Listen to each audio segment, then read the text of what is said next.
It's been 3 years. And people still listen to us?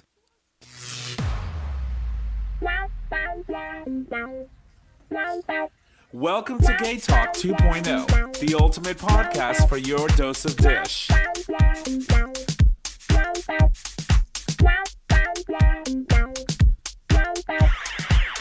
All right, welcome back, ladies and gentlemen, to another episode of Gay Talk 2.0, the ultimate podcast, streaming live on Digital Stream Radio, where you can access that live stream for the time being at 7:30 p.m. Eastern Standard Time. But today, Chris is gone, so we're doing it at 6:30 p.m. Eastern Standard Time. Ish. And that's right.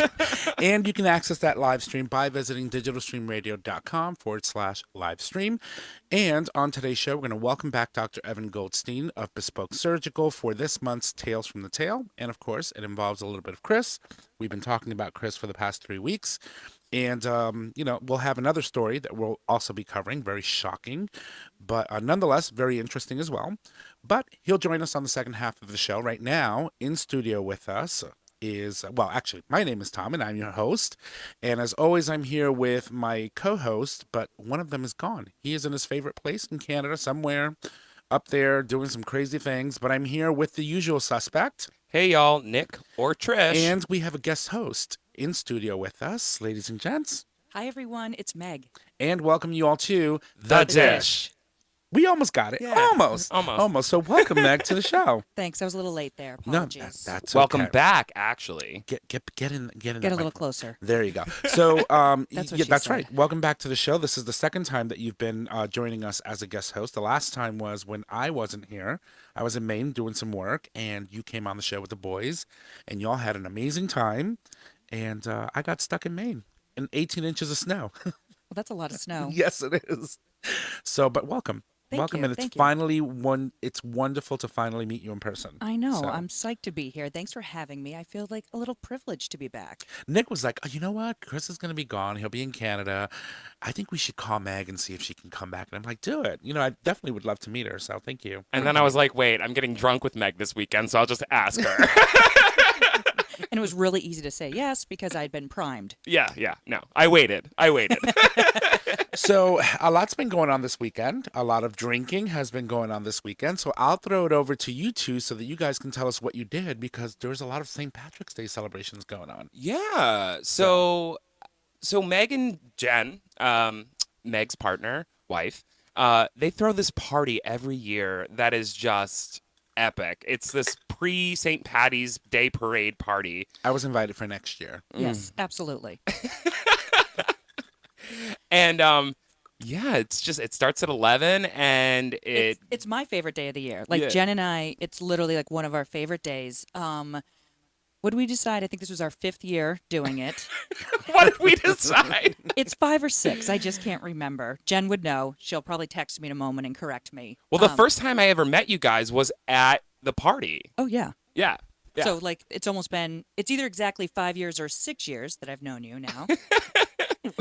Unclear. But I was just telling Tom, my favorite thing about the party is it's like a great group of people. And I've had multiple people say, I end up having the best time and you have the nicest friends, which I think is like such a good compliment. And it makes me feel really lucky that I've got all these great people in our life. And we just have a lot of fun because it's kicked off pretty quickly with breakfast shots that have become really popular. They're great. Which, by the way, will be our suggested cocktail for today, but we'll talk about that in a bit. Absolutely. So I won't spoil it any more than that. There's obviously a lot of Jameson involved, some Guinness, although we kind of threw in... I had Corona this year. Yeah, I was going for something light in case not everyone wanted Guinness. And that's what I needed. I walked in and you were like, yeah. Only a little green. You were just like a hair green. No, he needs his little dose of Latino here and there, so he'll have his Coronas from time to time. She will. But it's good. So real quick, so we have a great time, and then the party ends just as quickly. So 1:30, we wrap it up, Uber downtown or Lyft downtown, and we go to a bar there, and everyone kind of stays together for a bit, and then they separate, and then no one's my responsibility, which is kind of what I really love. Except for is your amazing. wife was mine this year. Yeah. So when you're doing the party, you guys start around 11, right? Yep. And then you do all your shots and do all your pre-gaming before you go out. Do you guys make like the traditional Food's a big part of it because I want to get people like coded, if you will, Mm-hmm. like a little ready for the day. I want to give them a base. So Jen has been making for every party this stuffed Reuben bread, So good. which is usually the hit. Like that's the fabulous one. I do like a little mini baked potato. It's like a perfect bite of baked potato because they're like mini potatoes, a little squish of sour cream and blue cheese, bacon bits, and like homemade everything, chopped up chives. So it's like that one perfect bite. Nice. Sounds delicious. I had Like I a want few some of now. them. So no, is it corned beef and cabbage? Is that what they We do the traditionally? corn, yeah. So we do the corned beef in the stuffed bread. Okay. It's so kind of like it's- our Gotcha. montage Because to I've it. been to a lot of, St. Patrick's Day party celebrations that it's like a staple. Anywhere you go, it's Right. like, here, have some more. And I'm like, I don't know how much cabbage I can take before I can tell you that I'm going to have to be running later on. Because, yeah, cabbage, intestines, not cute. Yeah, That's we all I try gotta to be a say. little low Yeah. on that so that it's not an Because obscene it's a amount. very gassy, like leaf. Yeah. Yeah. yeah. So. Yeah, it is. It's I cabbage. don't understand. Maybe Yeah. that's why I can probably get some sort of sense as to why they drink so much. Because you're trying to get do away with all the gas and stuff. But and, doesn't drinking add to that? but you don't feel it. So if you have to fart away. Nobody cares. By Yeah. that time, everybody's drunk anyway. So, but it's fun. I mean, that's a thought. I don't. That's actually a theory. So so you guys do the party, and then what happens afterwards? Then it's just kind of every man for himself downtown. Mm-hmm. Is that when you get in the most trouble? Especially with this one. I did. Yeah, usually. I actually didn't. No, we didn't get any We trouble. were pretty tame this Yeah. year. I'm not gonna lie. I've had a couple times It's because where Blake wasn't there. I do think it was missing Blake. Yeah. If not enough food got eaten. Blake wasn't there. Usually he kind of really hits the food hard, which is awesome because I don't really like leftovers. That would be me. Oh, honey, I would eat you out of house. But one of my favorite parts about the whole day was this guy. Do you remember the guy? I don't think I ever saw him. Okay, so I mean, I I, don't saw think- your face. So there's this guy that works at this liquor store on my way home that I stop at. And I'm not going to reveal his name because now I know it. But Does he know you do the show? He probably listens. No, I don't think so. But I'm walking out to go to the bar to see one of our good, Mina, one of the bartenders there. She's awesome. And he's like, hey. And I'm like, what's going on? Hey, how are you? Like, really surprised to see him. And he comes over to me and he finally he's like, hey, what's your name? Like, I've never had your name. And I'm like, oh, I'm Nick. What's your name? He wants to do. So and so. And then he's like, can I He get said your that 'cause number? He didn't want to tell you that he stalks your credit card receipts. Probably. And then he's like, can I get your number? And I was like, yeah. Like, he is so cute. Like, I cannot. Like, he wears sweatpants too behind the register. And you know what I'm talking about. VPL, right? So, Yeah. so I was like a little smitten, but he was there with like all of his bros and he's like a total bro. And I'm pretty sure he's straight, but he asked for my number. So anyway, I was running to like, the crowd is crazy. So I'm trying to get through the bar. And so I just handed him my business card, like a douchebag. Like, here, just take my card. And I'm like, maybe that was the wrong move. But it had your phone number on it, right? Yeah. But then he came. So then I went outside to smoke a cigarette and he came outside and he like was bummed a cigarette off me. And like we had a long conversation and we walked back inside and all of his friends are like, did you just smoke? You haven't smoked in years. What are you doing? And I was like, what did I do? No, he wanted to be with you. I know. And he's so cute. But he still hasn't messaged me at all. Nothing. Oh. Well, go back and buy some Now more I feel liquor. weird going to the liquor store. Well, no. Now you go with a fury, with a passion. Walk up in there. It's like, I thought you wanted my number. Give it to me. Maybe I will. Yeah. Why don't you ask him for his number next? I mean, if he No, worked, no, no. Because if I he- would have been like, hey. That's okay. I'd be sending him gifts right now, and he'd be like, what is this kid doing? If he worked up the courage to actually ask you, at this point, y'all broke the ice. Ask him for his number. I would break. Or the maybe he ice. probably found you on Facebook, went through your page, and said, no, this bitch is a psycho. I don't want to fuck with her. So, but what's crazy, right? So that happened. And then last night, when I was working at the bar, because it was crazy, made Yes, good it money. was. I'm sore and tired. Mm-hmm. Don't look at me like that, Meg. I'm like, why are you Not sore? sore. My legs hurt. I'm old now. Oh, sorry. I was like, I love her. tell me more about this crazy evening.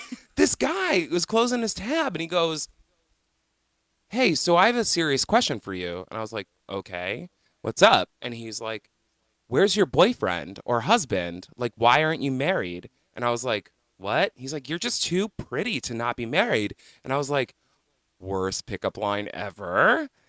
Do you want my number? And so I gave another person my number this week, and that's two. I'm proud of you. Am I like exuding something? Like maybe I just, Yeah. I think it's probably just because I need to get laid. Pheromones. Yeah. Probably. Yeah. So who was this guy? Was he there when I got to work? He was there. Yeah. Yeah. Really tall?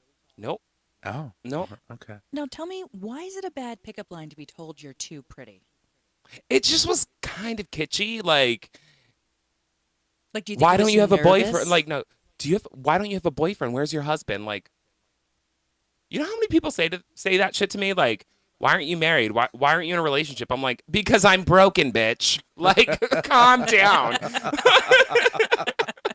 It's like telling a woman, like trying to pick up a woman saying something like, are you the police or something? And then the guy, because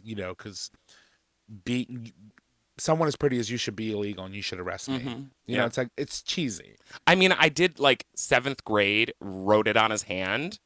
So weird. He probably And I, washed it off. the worst part is that initially I tend to introduce myself as not myself. And I told him my name was Jim. Oh God! So now when he calls, he's No, I wrote down on his hand my real name and then in parentheses, Jim. That's funny. Hi, this is Nick. Because when Nick uses his personal phone to handle all kinds of things, including business. So when he answers his personal phone, he's like, "Hi, this is Nick," unless he knows who it is. And so I can just imagine him calling and be like, "No, I'm looking for Jim." Because with your luck, the part where you wrote Nick erases from his skin, and all is left is Jim. That is a very valid point. That is my luck.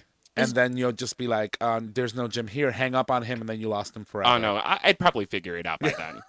Is Jim a go-to pseudonym? Yes. I mean, I kind of like whatever rolls off the tongue. But generally, when somebody asks me So for my yours is name, I'm like, what? Jim. Why? Like, I just like, why are you asking me for my name? You don't need to know it. I'm serving you a cocktail. So why do I have to give you my real name? Yeah. And then when you hit on me, I'm like, okay, it's Nick. Here's my number.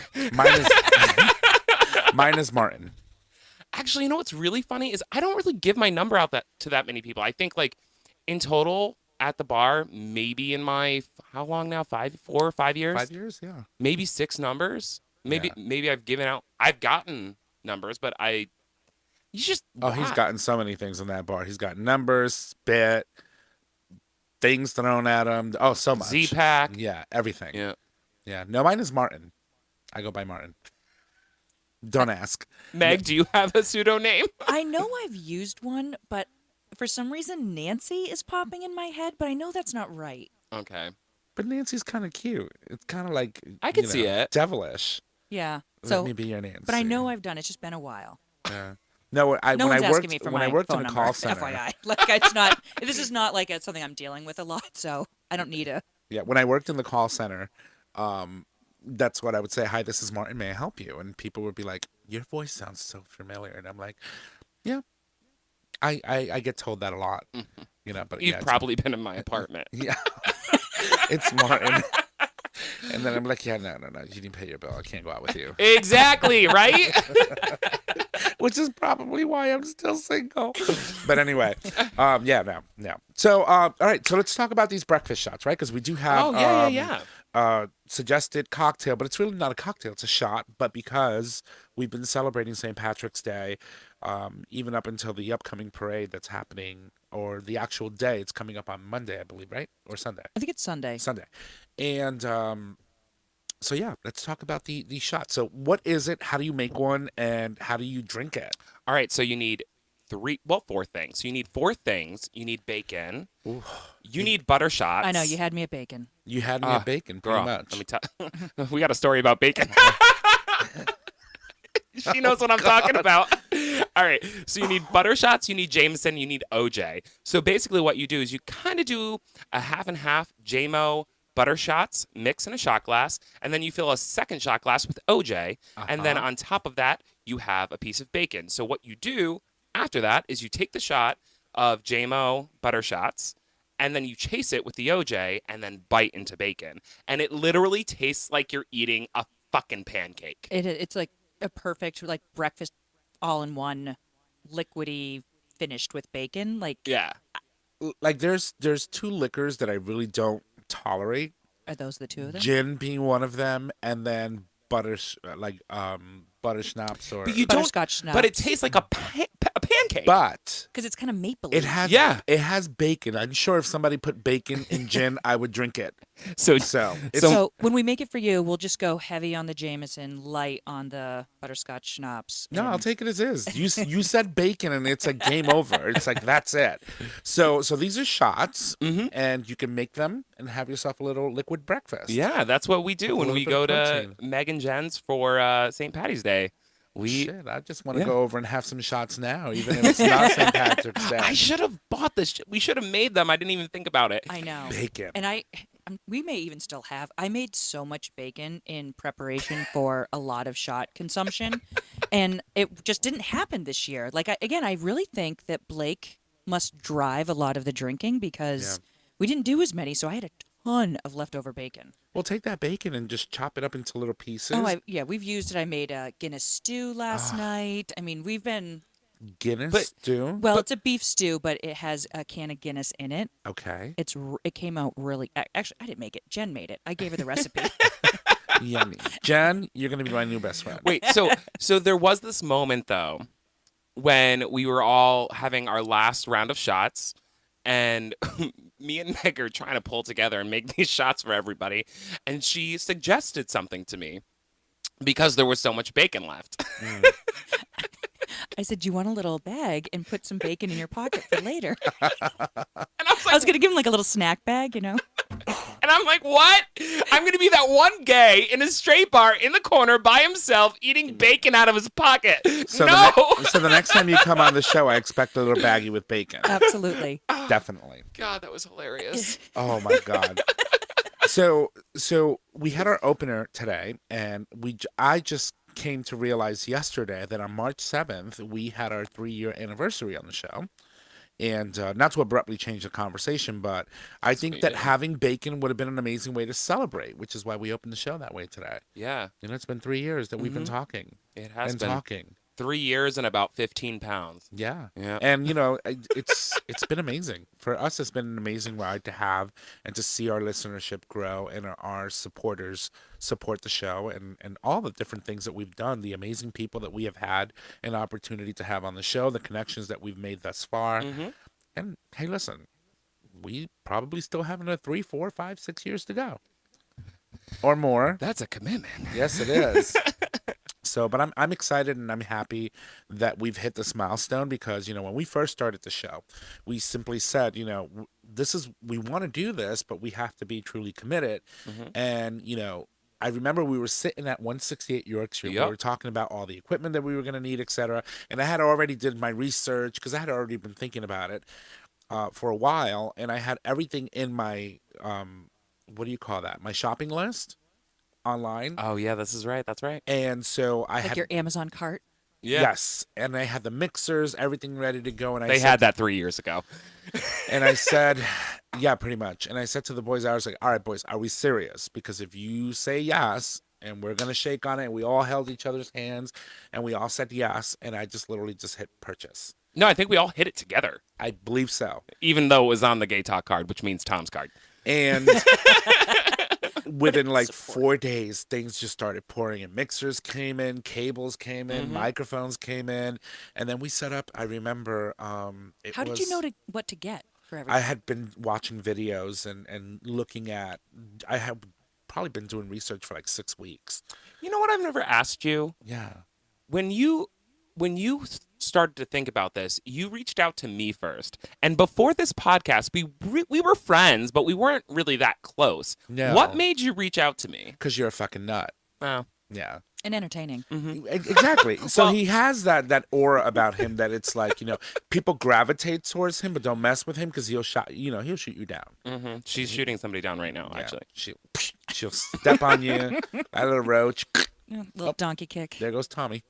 But no, and so we did it. And So can I? I'm sorry. I have to bring up something else. uh-huh. You know how like there's this like stigma where like a woman will feel something or say something and then or whatever with her partner and she's like, well, why don't you understand how I'm feeling? You know what I mean? Like that's me, and I'm currently in a situation like that. I'm like, stop asking me if I'm okay because clearly I'm angry. Like, what's wrong with men? Like, I'm a man, but I'm like, I'm pissed. Clearly, I'm not happy with you. Well, it's whether you're a man or a woman, unfortunately, that's just human instinct that when you see someone going through it, you want to know what it is because one, you're nosy, two, you want to make sure that it wasn't you that caused it, or three, you just want to know. You just want to know. And they don't understand when you say, leave me alone, I'm not ready to talk about it. It's like, I'm at a point where if you start pushing and poking, it's going to turn into something else. So just back up. Just back up, back off, leave it alone. Call me tomorrow, maybe I'll tell you about it. And if I don't, then I'm still not ready. Yeah. But some people just don't get that message. Yeah. Actually, a lot of people don't. Yeah. Like, you should just know. It's actually very common in relationships, and I say to myself, if you decide to be with someone and you want to be together, and you guys have been together for, let's say, the better part of over a year or even more, it's like you're literally tethering that line between pushing buttons and saying, I know she's pissed, but I still want to know what it's about, or I know he's pissed and I want to know what it's about. But should I ask one more time? Maybe not, but I'm going to do it anyway. Do you and Jen ever have anything like that where like somebody's clearly upset and they're like, are you mad? It's usually me. That- I'm usually you're- the one that gets upset. Yeah. But Jen, she's pretty good. Like, she doesn't stay mad. Like, she's that person that if she's upset, you have it out and then it's over. And she's ready to move on. Like, instant move on. I need time. Like, I need to fester. Right? Like, I need some time to like let this process through.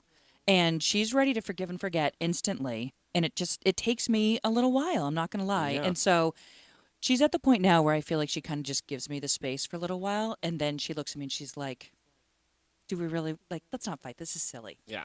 And then I feel like I'm the stupid one now before like hanging on to it. So sometimes it works and brings me out of it, and sometimes I'm like, I need more time. Oh, I get bitter. I just don't get it. I'm like, you clearly know that I'm mad at you. Stop asking me if I'm mad at you. And apologize. Some people are incapable. Well, maybe he doesn't know that he needs to apologize. Maybe in his view or in his eyes, he didn't do anything wrong. And that's also a very common Well, his view thing. is wrong. Well, if you're listening, now you know. Whoever you are. Whoever you are. All right, so listen, I feel that we should get into some stories because we are going to be heading up on the half-hour mark, and we haven't even covered one story. It's amazing to reminisce about Trisha's issues all the time, but yeah, Oh my God. So many. All right, so I have a story that I wanted to talk about. So we all remember, I think his name is Martin, oh God. Is it Shkreli? I don't know. My notes aren't. Yeah. No. So anyway, this in particular guy, I almost called him Shkreli. That was his last name. I almost called him a gentleman, and I hate when I do that because I call everything a gentleman. So this individual actually had bought the patent for an HIV drug that was being given to newborns to help them, and when he bought the company, he ended up actually spiking the price of the product. It went from $13.50 to $750. And he did this so that he could make money. So somewhere down the line, he ended up getting locked up and he's, I believe, going to be locked up until about 2023 for price gouging and all of that stuff that comes along with it. It's almost like someone saying, okay, here's PrEP. It's doing so much wonderful things. And we're going to spike up the price to $5,000 prescription just because we can. Not because, it's not the right thing to do. But that's what pharmaceutical companies do. They do it all the time, but you didn't hear me say that. I am courting two right now for a sponsorship, so I didn't say anything. Your name is Trish tonight. Yes. So Trish. So anyway, in this case, he ended up getting arrested. He's still serving time. He won't be due to leave 2023, but now there's reporting, according to one of our favorite websites, UnicornBooty.com, which doesn't exist anymore. I'm heartbroken. Yeah, I am heartbroken. So it's Hornet.com. So there's a story posted by Stefan Horbelt, and he posted the story on March 7th, actually on our anniversary. And he had wrote that, according to his sources, this individual is actually still running this pharmaceutical company from inside the penitentiary he finds himself in. And I'm like, what? That's insane. It sounds like Donald Trump running his company as the president, but only weirder. And so it just goes to show you that we have so many examples of how these rich, powerful men can forego the norms of what it is expected when someone is incarcerated. Your liberty's taken away. You don't have a job, and unless you're given one, and even then you're paid miserably for the job that you're doing in there. And this individual is still running his business from within jail.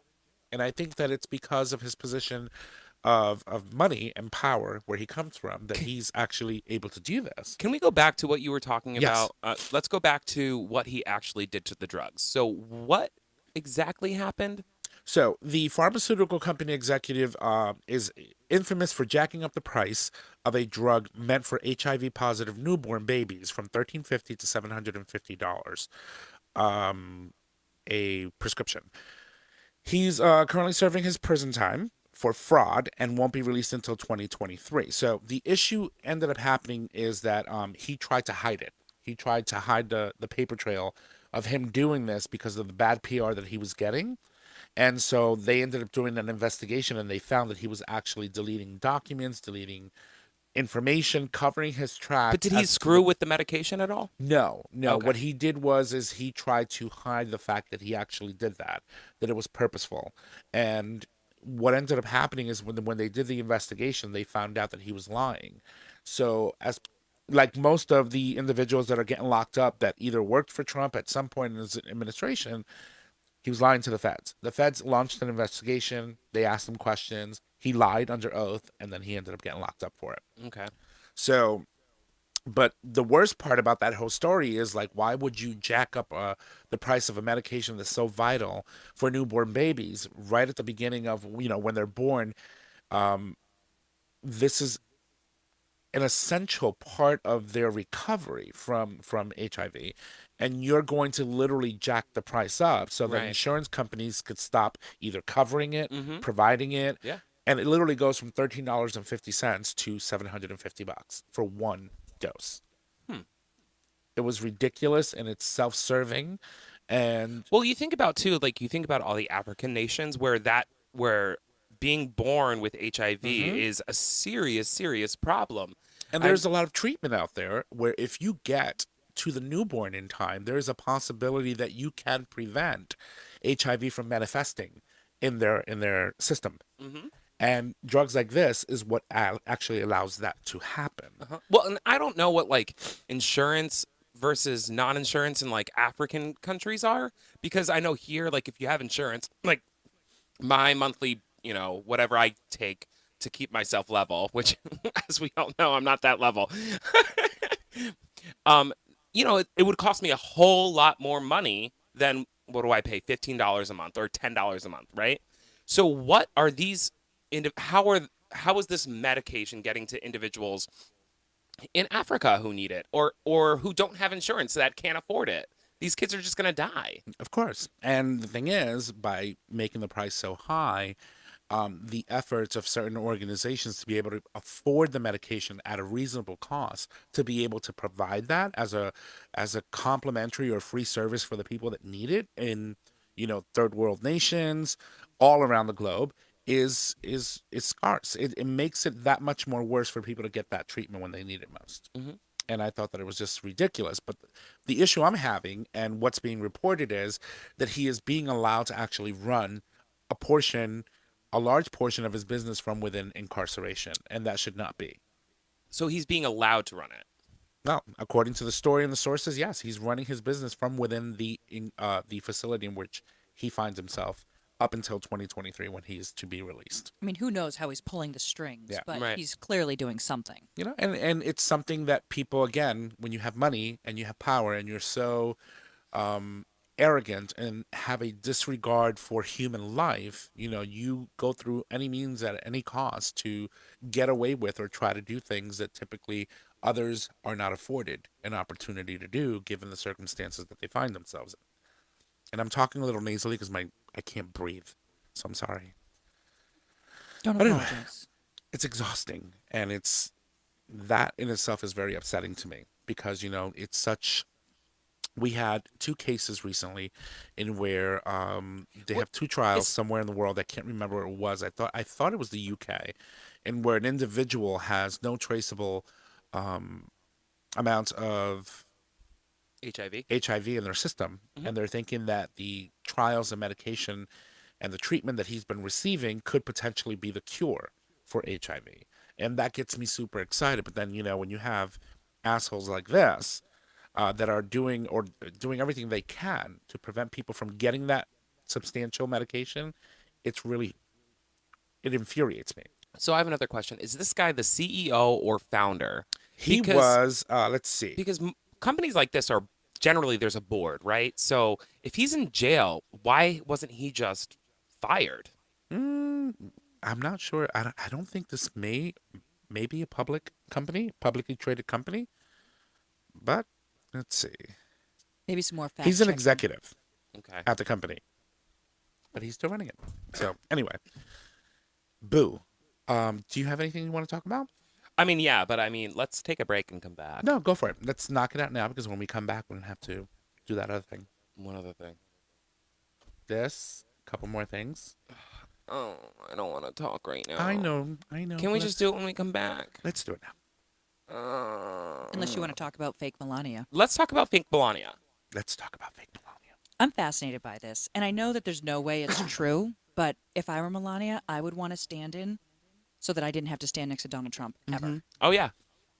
So it's been like back and forth over the years, like trending a little bit that there's a fake Melania, that she uses as a stand-in so she doesn't have to be near him for public appearances. And especially when she wears those giant glasses, people are like, I think fake Melania is back. Well, it's, what did I tell you? The Esquire article was showing a whole bunch. And if you look at the picture like the close-up of her in Alabama for the, like showing up to look at the tornado wreckage and all of that and pay their respects, it does not look like her. No, I mean, you showed me. It does not look like her at all. I'm like, I think fake Melania Is might a be thing. like real. Like Yeah. fake is real.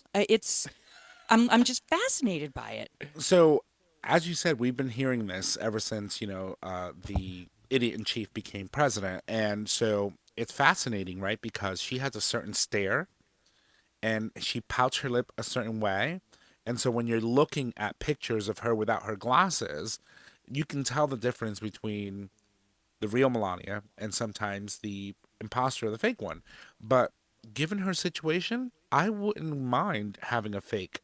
Oh no, if I were her, like I'd have like 10 of them. Yeah. Like I would be like looking for anyone that looks like me. I would literally be at Trump Tower in New York City, locked up, and I'd be like, here, you can use any of these 10 for any appearances that you want, and then you can do whatever you want with them because I'm not standing next to you. Exactly. There's I'm a not coup- holding your hand. Do you remember that whole cartoon where she would, like the Escape Trump Tower cartoon? No. Oh my God, there was this whole cartoon where like she kept on trying to escape, and the security or help me, The Secret Service. kept like finding her and bringing her back, and she was like, "What the fuck?"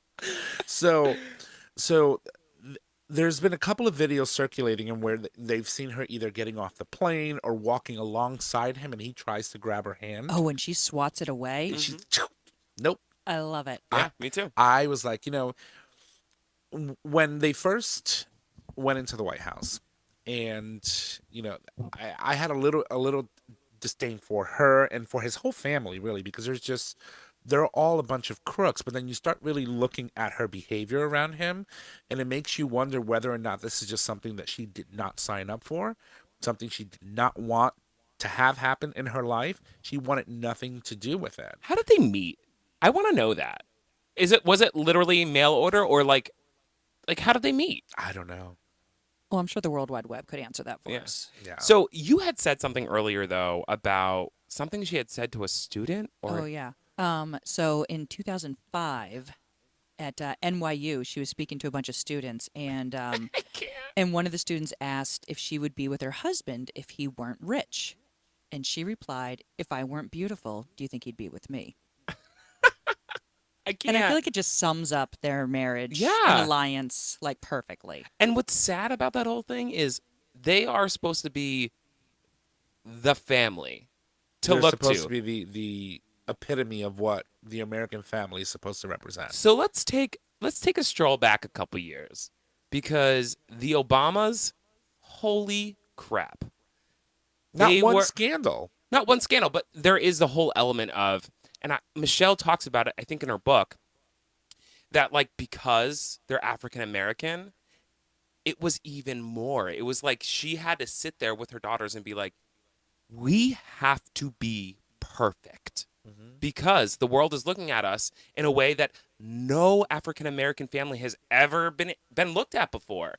And so in her book, she talks about all of that stuff, but it's crazy to think that this amazing family that was scandal free, that may have had, their own family feuds here and there, like whatever, I mean, the man wore a tan suit and the world lost it. But like, how the fuck do we go from this perfection to, are they even really married? Do they even care about each other? Yeah. Like, And, but let's not forget, I mean, they're married, right? The evangelical people and that group just, loves to boast on how amazing Donald Trump is, but you paid 2 porn stars hush money to not disclose that you were having extramarital affairs with both of these women, Karen McDougal, and the other one was Stormy Daniels, right? And what was her name? Oh my God, I can't. Anyway, it's not important, but for me, it's just, I just don't understand how, the church, specifically those in these particular religious factions, like the evangelical faction, could say that this man is holy, that this man is the second coming of Christ, and that what he's doing is amazing, and completely disregard all of the, sin that this man is committing right before your eyes, but you're willing to overlook that just for having someone that will publicly say, I support you in office. And I think it's disgusting. Well, there's very little we can apply logic to. Yeah. So Well, at least with this president, you're right. yeah, it's true. Oh, I was just like, I can't. So, but go ahead. I'm sorry. no, I was just gonna say. So for a good time, Google fake Melania, and it's just I just find it hysterical. And again, it's like 99.9999% unlikely that this is true, but it's just a really funny conspiracy theory out there to take a look, because the Twitter users, like the stuff that they're tweeting about it, like she has like one of her Secret Service agents looks a lot like her. Like, she's a little shorter. They have like a picture of them, the Secret Service agent, like right behind her, and then they zoom in super close, and it looks like they're wearing really similar rings. Like she's ready to go at any moment to like step into fake Melania role. Again, I can only it's just imagine, fun. like, no, Donald, I am not coming with you. Fine, bring the agent. So I just found out, Uh-huh. and this could be wrong, but they met in September of 1998 How? after she immigrated to New York to become a model, Uh-huh. and On a they visitor's crossed visa? paths at some fashion week event, and they've been together for 20 years. And you know, Donald, the owner of the Miss Universe pageant for God knows how long, he loves his models. You know, I remember when he called Alicia Machado Miss Piggy, because as soon as she won the crown, the woman, poor woman, like gained like 35 pounds. And Donald was like, "You're fat. You got to lose weight," and literally like made her exercise in front of cameras and everything. It was shocking. Wow. Yeah, she had won. She was Miss I remember Universe that. from Venezuela, actually. Yep, that was the third Miss Venezuela that was Miss Universe. And I remember when she blew up, and she was still gorgeous and beautiful. And this man literally like just completely just destroyed her persona publicly and made her like literally made her exercise in front of the cameras. Did you hear that Donald Trump was signing Bibles for people? That's another thing that I saw on the news too. Yeah. What was that about? How? What? And in the And he same, also signed some lady's tit. in that same In the event. same day? Maybe. Yeah. Like Bible tit? I mean, believe so. Yeah. Isn't that crazy? I am so confused like by you think one. he used the same pen? It was a Sharpie. I can't. But you know what? More power to him.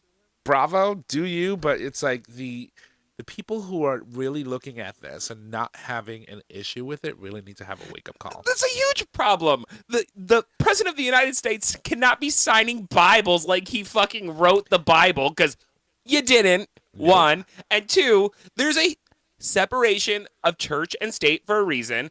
Yes, I understand that you don't understand how government works or how things in general work, but what you're doing is very, very wrong and not okay at all. I mean, I have nothing else to say. It's like, Yeah. you're the president of the United States. You're not the fucking Pope. Right? And Sit even at- the Pope probably wouldn't sign a Bible. No. No, it's probably sacrilegious. Like, and then to sign a Bible and a tit with the same pen.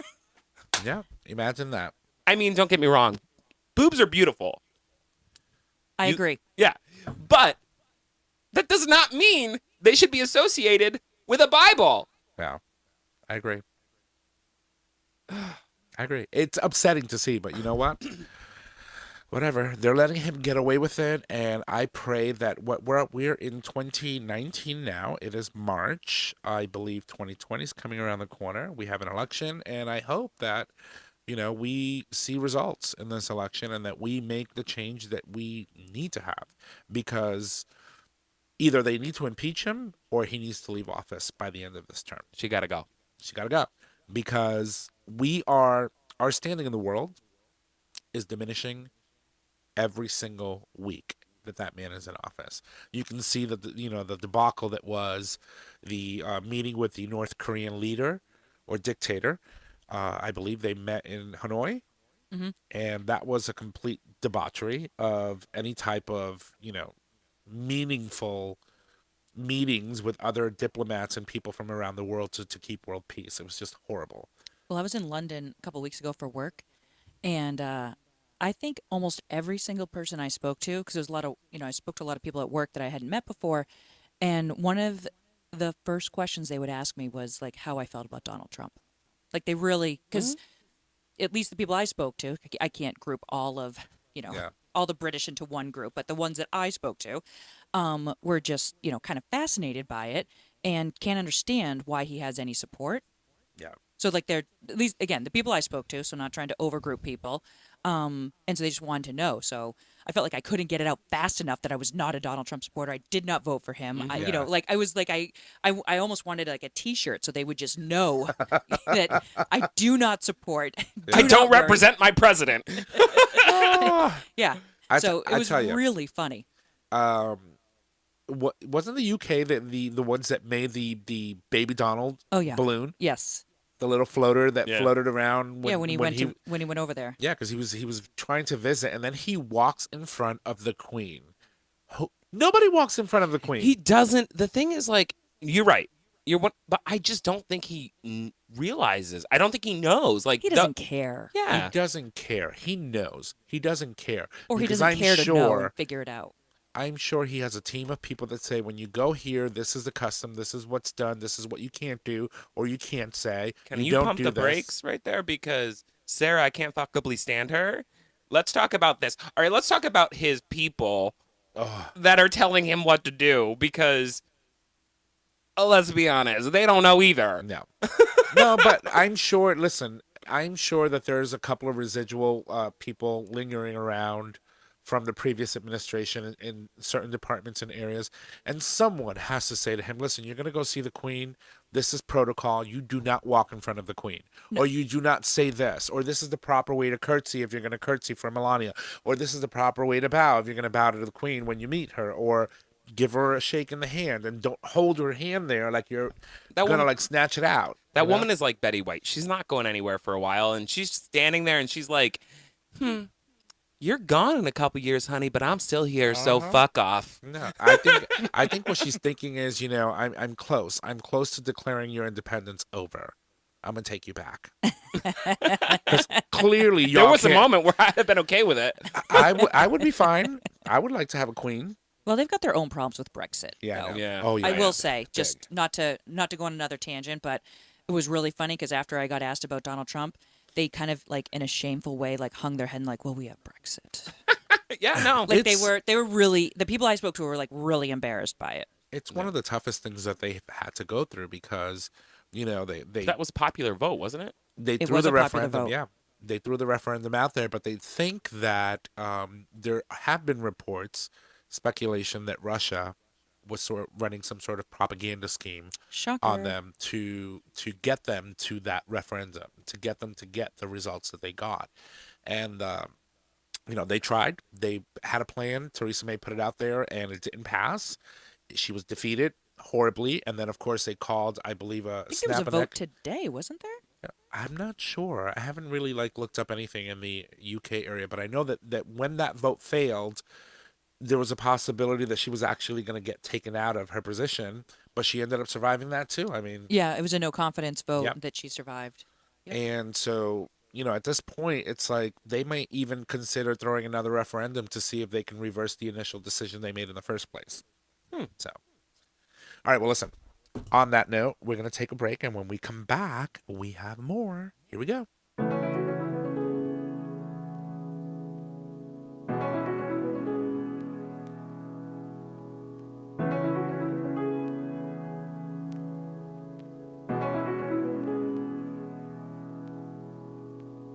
If you need my hands to pull you up above the earth, well, I will lift you up to show you just how much you're worth.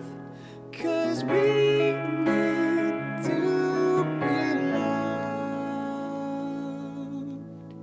So we need to be loved.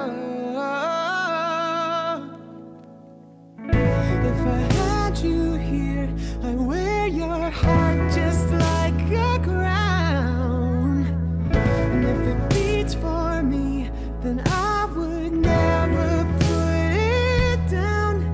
'Cause we need to be loved.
All right, welcome back from the break, ladies and gents. That was We Need to Be Loved by the incredible Anthony Starble. And as promised, now with us is the amazing Dr. Evan Goldstein of Bespoke Surgical for this installment of Tales from the Tail. Welcome back, Dr. G. Thanks. How you guys doing? Good. I feel like I nailed that because I am sober. I am literally drinking coffee. So What it's are you drinking the other nights that we're doing this? alcohol. Water. So it's wonderful to see you. Thank you for joining us. Like we said before, it's always a pleasure to have you on the show, and it's always a pleasure to be able to see your face. Can we pause for a moment? that little shadow have you going ever on listened there. to our show after the fact? Yes. Yeah. Okay, so you know we do a signature cocktail. Oh no, I've never listened to that. I always just fast forward to my shit. So every day, Kind of a pun. yeah, we're all bartenders, so we do a signature cocktail. So we have a see? cocktail during the show. Shit, delete that section. We have a cocktail or three, and then by the time we get to you, we're speaking cursive. I know. Can someone make that's me a why you cocktail? guys are out of No. control. Yeah, No, not it right makes sense. Yes, that's why it gets so heated all the time about stupid shit. I like this little shadow you got going on there. Yeah, I know. This thing? Yeah. I'm coming back to the office. I was like, why don't you go inside my ass? All right, boys. So, All right. Been there, done that. so we definitely have a tale to talk about, which is I am shook. incredible. That's how I'm saying. I'm like, I don't know how to really say It's anything really about it. incredible. But first, I want to give like 2 to 5 minutes about our experience when we actually met Dr. G. That's right. Because Chris and I had the opportunity to go down to New York and see He Dr. had the G. opportunity to go down on me. You got fingered by the doctor. He has nice hands. Well, of course he does. So, Dr. G, why don't you tell us what that experience was like for you, especially having this one? And No. I'm pointing to Trish. He walked in out. the room. I with wasn't you. even facing the office door. He walked out. He's like, I know that laugh. No, I mean, it was an experience, right? As always, we kept it professional. We were able to ish, right? Yeah. No, I think it was informative. I think there was a lot to see in terms of kind of issues surrounding his booty, Yeah. and the reality is that I don't know if I helped him. Did I help you? You did. I actually, ready for it?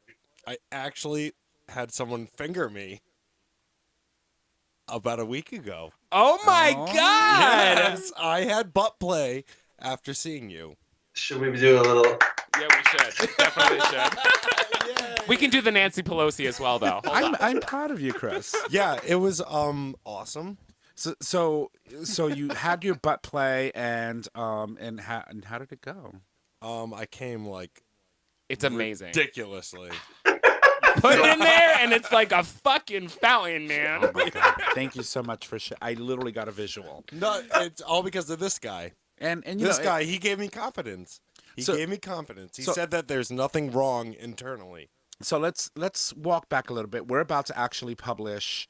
Well, as part of last week's episode, we published a piece on Christopher, which was basically your story, how you got there, and now we're talking about the visit to Dr. G, and when you went to visit him, you were at the stage and at this point in time where you didn't want to let anybody go Right. anywhere near your tush, and so what I'm curious to understand is, what did you say to him, Dr. G, when you took him into that room? Because we understand Trish wasn't in there. I know. I heard enough, though.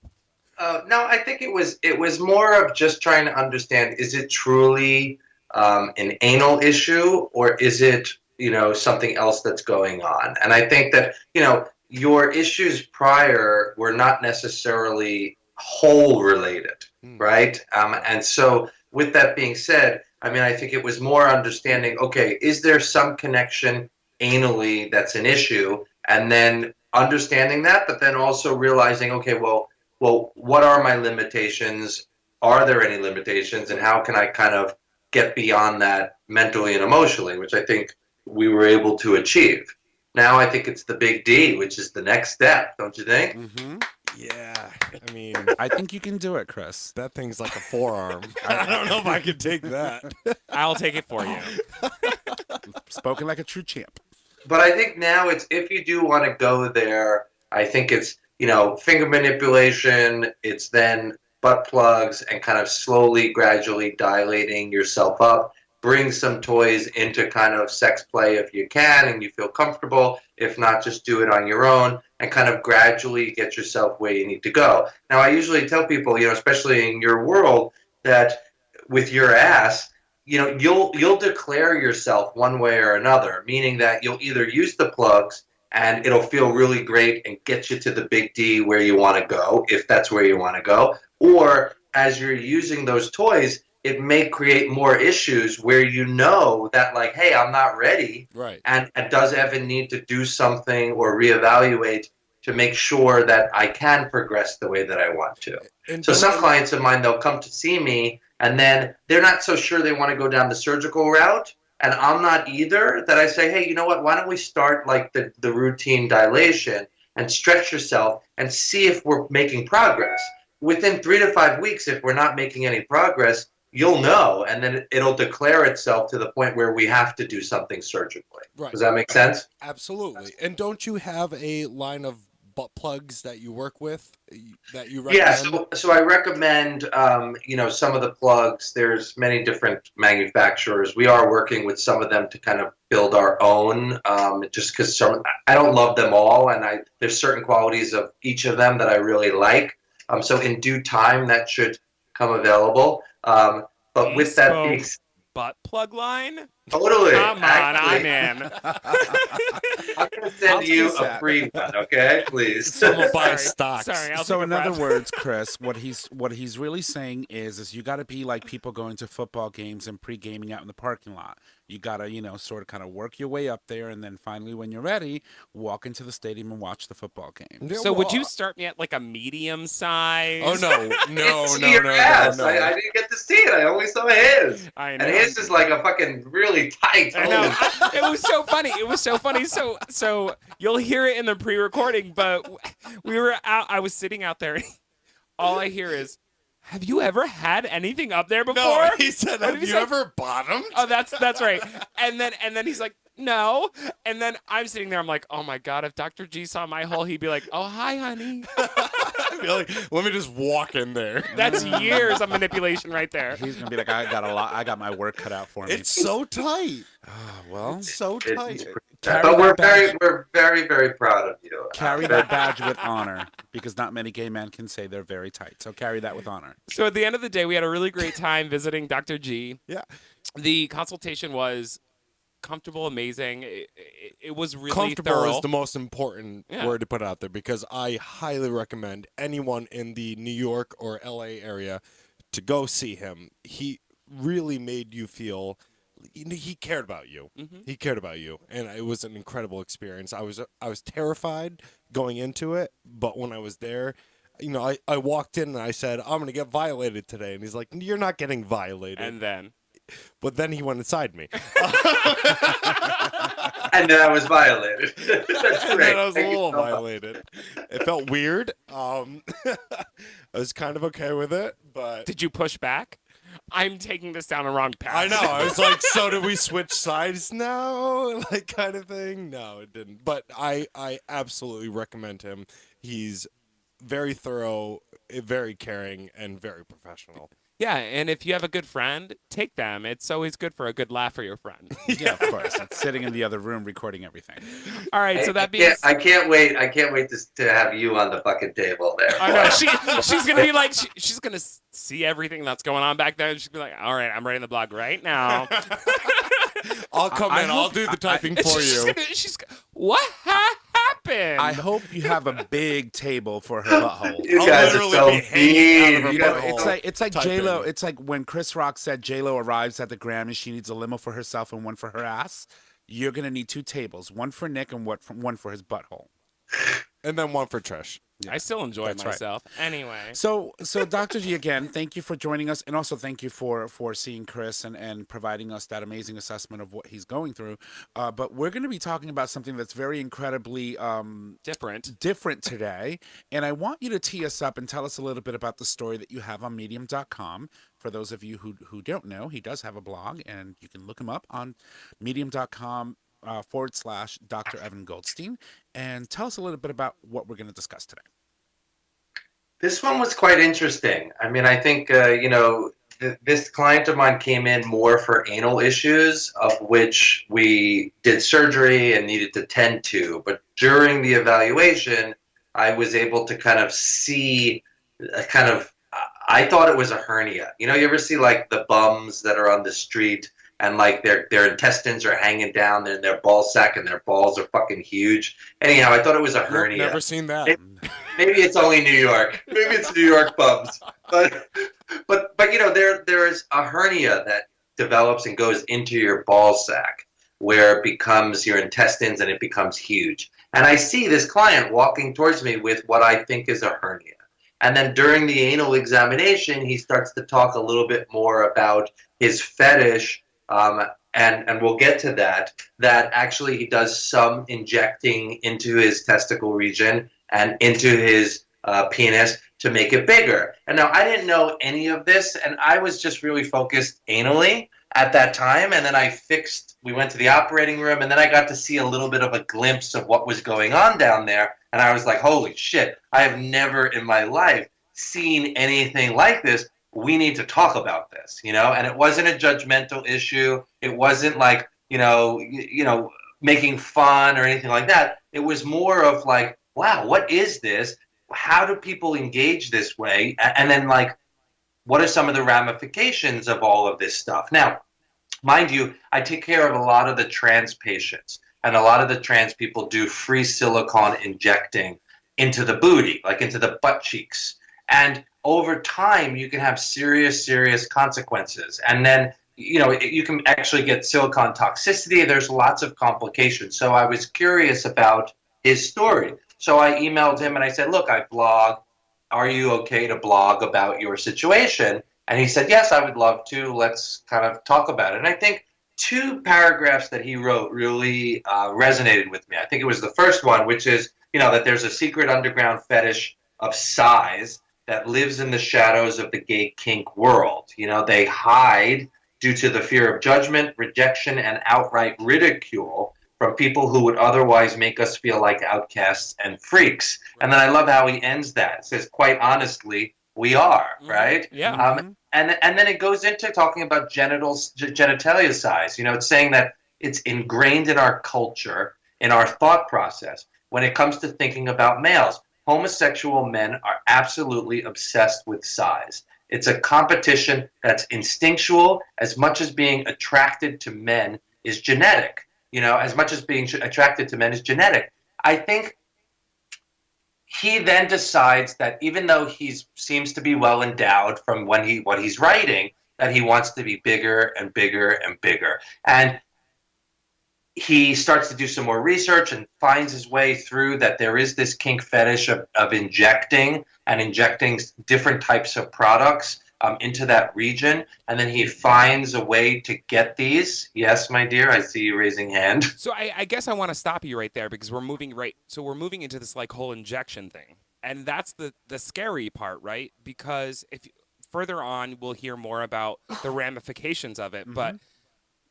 But who the hell goes and buys silicone-based products and injects them into their penis and or balls without talking to a doctor? Like, I mean, it just makes it boggles my mind. Like, have you had people come in asking you about something like this before, prior to having this experience? Well, first and foremost, do doctors even do this? Can you walk into a clinic and have a doctor give you a penis like this man has right now? I think a couple of things. I think there are definitely, if you can pay for something, there's definitely people that could do it. Though realistically, I have never in the United States met a physician that would admittedly talk about being the person that would do this. Most people go out of the country or do it kind of, off market, kind of in the privacy of people's homes. Now, smart guy, this client, definitely did a lot of research. I think a lot of that research is underground research and kind of just anecdotal research, not necessarily medical professionals to kind of communicate, hey, the risks and the benefits. And I talk about that in my discussion section. I think that, look, you get this fetish, you get this idea, and it doesn't leave your brain where, like, you want this. And it seems like he did pump, he did some saline inflation, he's tried some other things to potentially get him where he wanted to go. Now, there is also a lot of newer things, penis and testicle-wise, where now a lot of urologists are doing certain things to help with girth, with length, and doing other things. So I think that there are definitely other ways to go about it. But I also think that it's like, it's being able to do something to yourself. That's also part of the fetish. Uh-huh. You know what I'm saying? When you see these kind of kinky fetishes, it's like, it's not pain, but it's like, it's pushing beyond the envelope. You know what I'm saying? So can I ask then, so if this individual did this to himself, if you know of a client that will continually do this to themselves or is interested in doing something like this to themselves, how would you go about explaining the best way to actually inject it into themselves so that they're not hitting a vein, so that they're not causing, the story, you hear a lot of stuff. So like it could cause a lot of issues, but like trying to minimize all of that. Like, is there a possibility of doing that? Yeah, I think you have to go over obviously all the risks and benefits even before you get to the how-to from an injection perspective. I think free silicone injections can be lethal, okay? And wherever you place them. And you remember back in the days when all the women were getting the titties and the silicone was either bad or rupturing, and it's debilitating, right? Mm-hmm. So, it's physically deforming. You can have physical deformity issues with them. You could also have systemic issues where the silicone goes into your body and you get basically silicone poisoning. The other is sometimes it clumps in the actual vein and then it works its way up to the heart, and you could get either pulmonary embolus, where the silicone actually goes into your lungs and blocks the blood, which can be devastating. Or also, if there's some way to get around, it could actually go up to the brain and you could stroke from some of this stuff. So, I think that, should free silicone be injected anywhere? No, not really. It shouldn't. But I think that there's certain things that we as physicians need to understand, that there needs to be discussions about the positives and negatives, but also alternatives that may be safer, or give people a bridge where they can look at certain things in a different way and see if they like it, right? And, or do they enjoy this fetish, and how do we make it a safe space? But you're right. I think from a liability issue, most surgeons and physicians won't say anything, because the reality is that if I were to potentially instruct on an injection and then some shit really fucking happens, who's the liability issue on that? Mm-hmm. So, I think that you're only seeing it written and blogged about by the underground because nobody wants to really put their stamp on it. So I was reading, and this man is continuously injecting himself because now he's gotten to a certain size and he wants to go bigger and bigger and bigger. And at this point, when I saw the photo, I was gagged. I was like, all right, the first thing that went through my mind was like, how do I suck this? Like, how do I find, because there's a difference between having an enlarged penis or trying to enlarge your penis and then doing it to the point where it looks swollen. And it's like almost like if you had to dig for it. Just imagine having someone's belly over the penis and you literally had to lift it up to find it. That's what I thought it was. This one you don't need to necessarily truly find, because I think some of the element of the fetish is, just kind of foreplay, playing around, potentially punching and getting more aggressive and kind of like, again, it really just depends on where you want to go with this. I actually have some. It's right in your face. I actually have some experience with this Do tell. fetish. Yeah. Do tell. Someone that I had dated, their mother was dating someone who I know who you're talking yes, about. who had this kind of fetish, and that goes to show that it's not just a homosexual thing. It's Totally. men in general. Men No in fetishes general ever are. No, but I mean, men in general are obsessed with dick size. It's a power play. Men in general, regardless if you're pounding snatch or sucking cock, you are all about who can have the biggest dick. That's just how we're made. So anyway, I was dating this guy, and I lived with his mother, and she was dating this guy who had that fetish. And I'm telling you, I will not forget it. Sitting in a Subway restaurant, and it frightened children. You could literally see it to his knee in his pants. You mean the penis or the balls? The dick. Holy shit. Literally. No, To the knee. And so This man. And I think he did that because she had said that she saw it one night when they always slept under the sheets. And one night she saw a little dick. So he was either injecting or he was putting on a prosthetic or something. I don't know. Before we go any further, we've been saying this thing and that thing. Is there a specific term to call what this man does to himself? Maybe. I don't know. Because we're saying, because he did that and what this guy is doing, but is there something, what do we call it?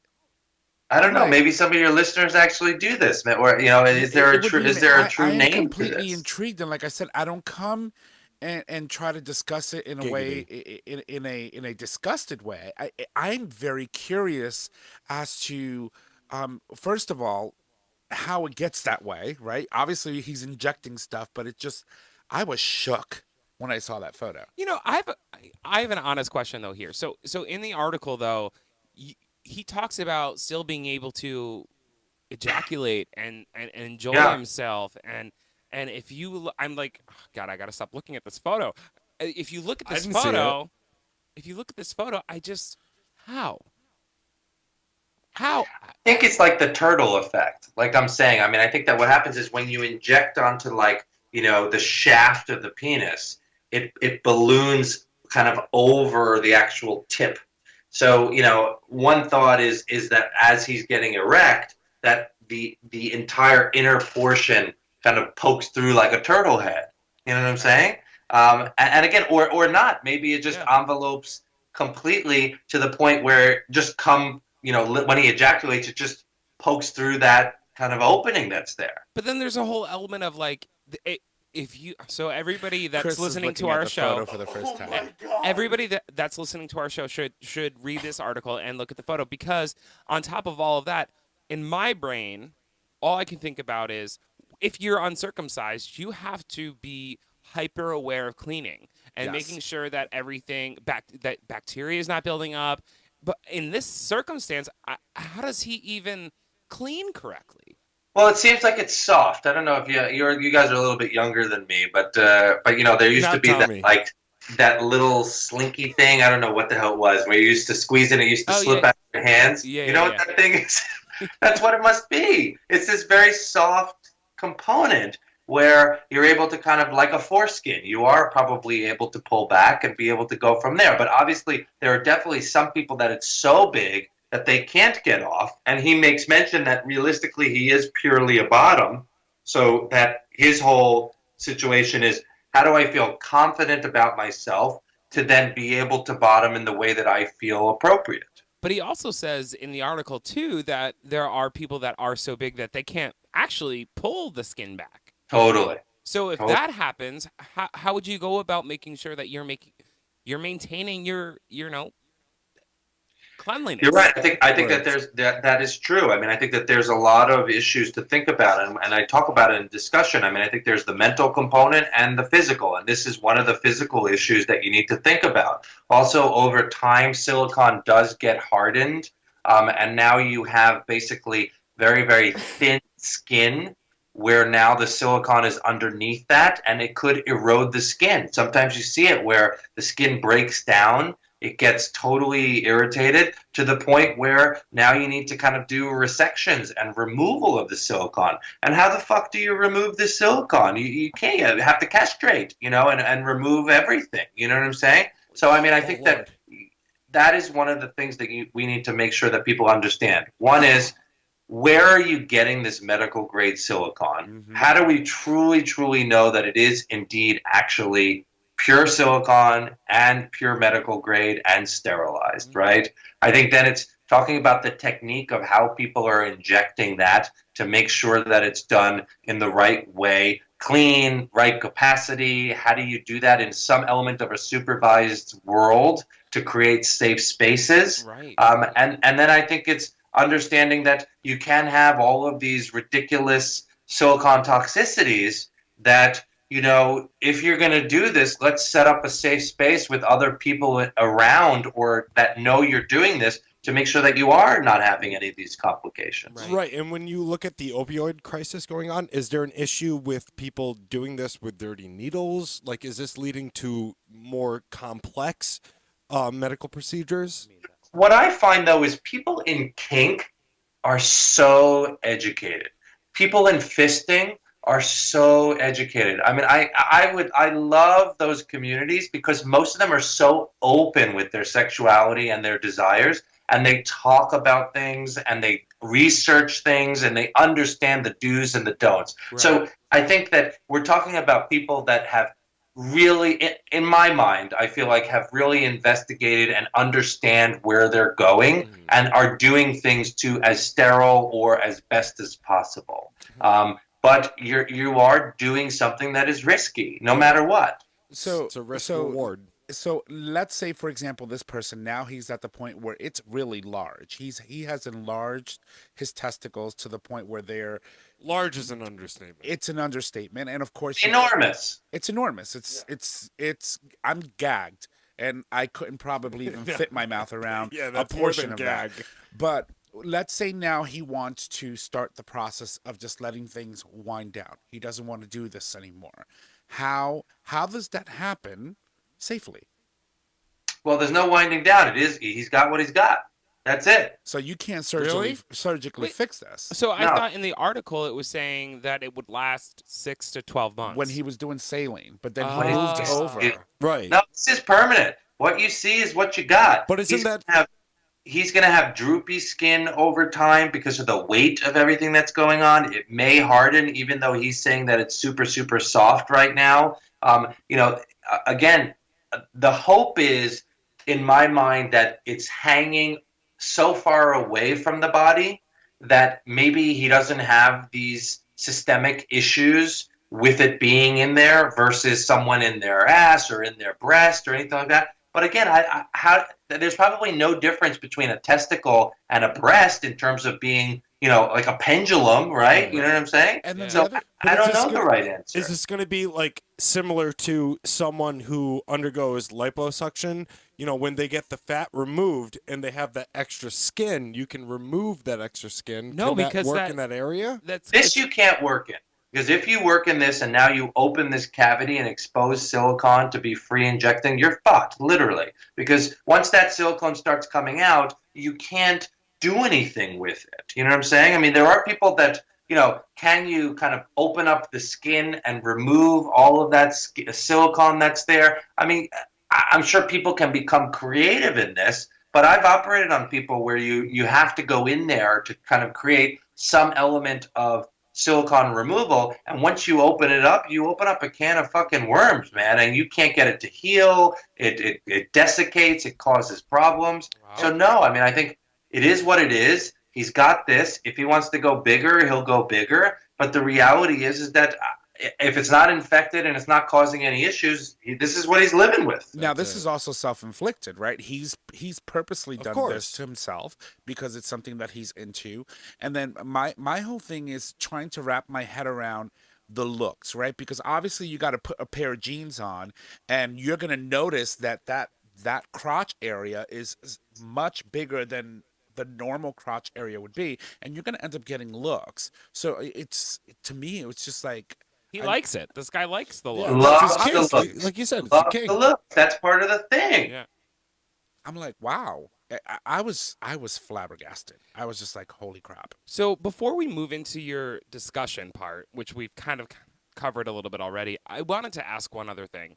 So clearly people are doing this, and there are people that may or may not listen to our podcast that are doing this.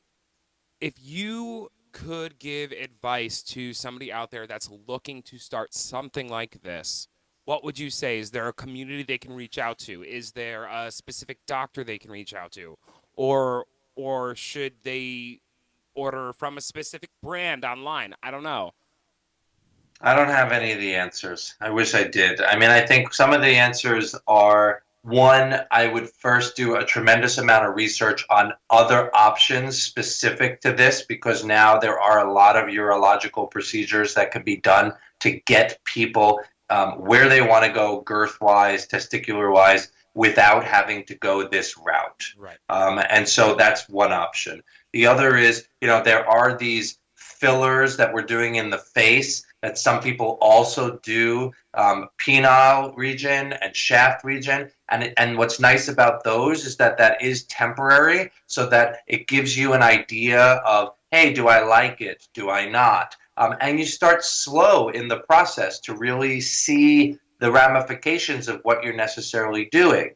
I think the problem is like we said before, there's no physicians that really take ownership of this and say, okay, because I don't know how many people actually do this, right? Is it a really big community? Is it not? I don't know. You know what I'm saying? I mean, and when I talk to a lot of people, nobody's ever heard of this fucking thing. Yeah. So that was why I felt like it was really important to kind of talk about. And like I said, it's huge in the trans community because they don't have enough money. They want to get, their ass to be plump like the Kardashians and all that shit. And the reality is that they're going to do it themselves, or they're going to find somebody to actually inject that. Right. So I think one is do your research and homework on other options that are safe.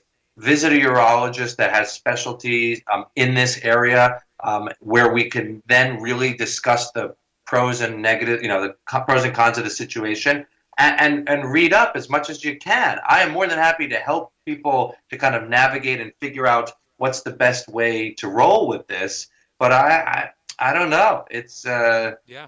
It's a new one for you, huh? it is a new one for me. It was stumped. I didn't show you because you're asking, but I don't know if you could see. Can you see this or no?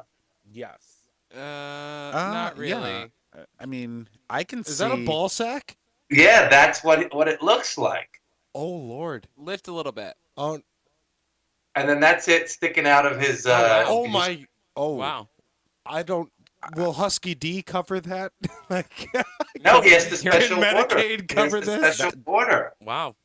Yeah, so I mean, but again, that's part of the fetish is like, these guys that don't necessarily potentially get looks or internalize not getting looks by being self-conscious, who now, you look at him in the eyes and then you look right down at the crotch and it's like, he gets off on that. And I think that's hot. If it gets him off, I think that's fucking awesome. Absolutely. I mean, I think that everyone has a right to experience what their truth is.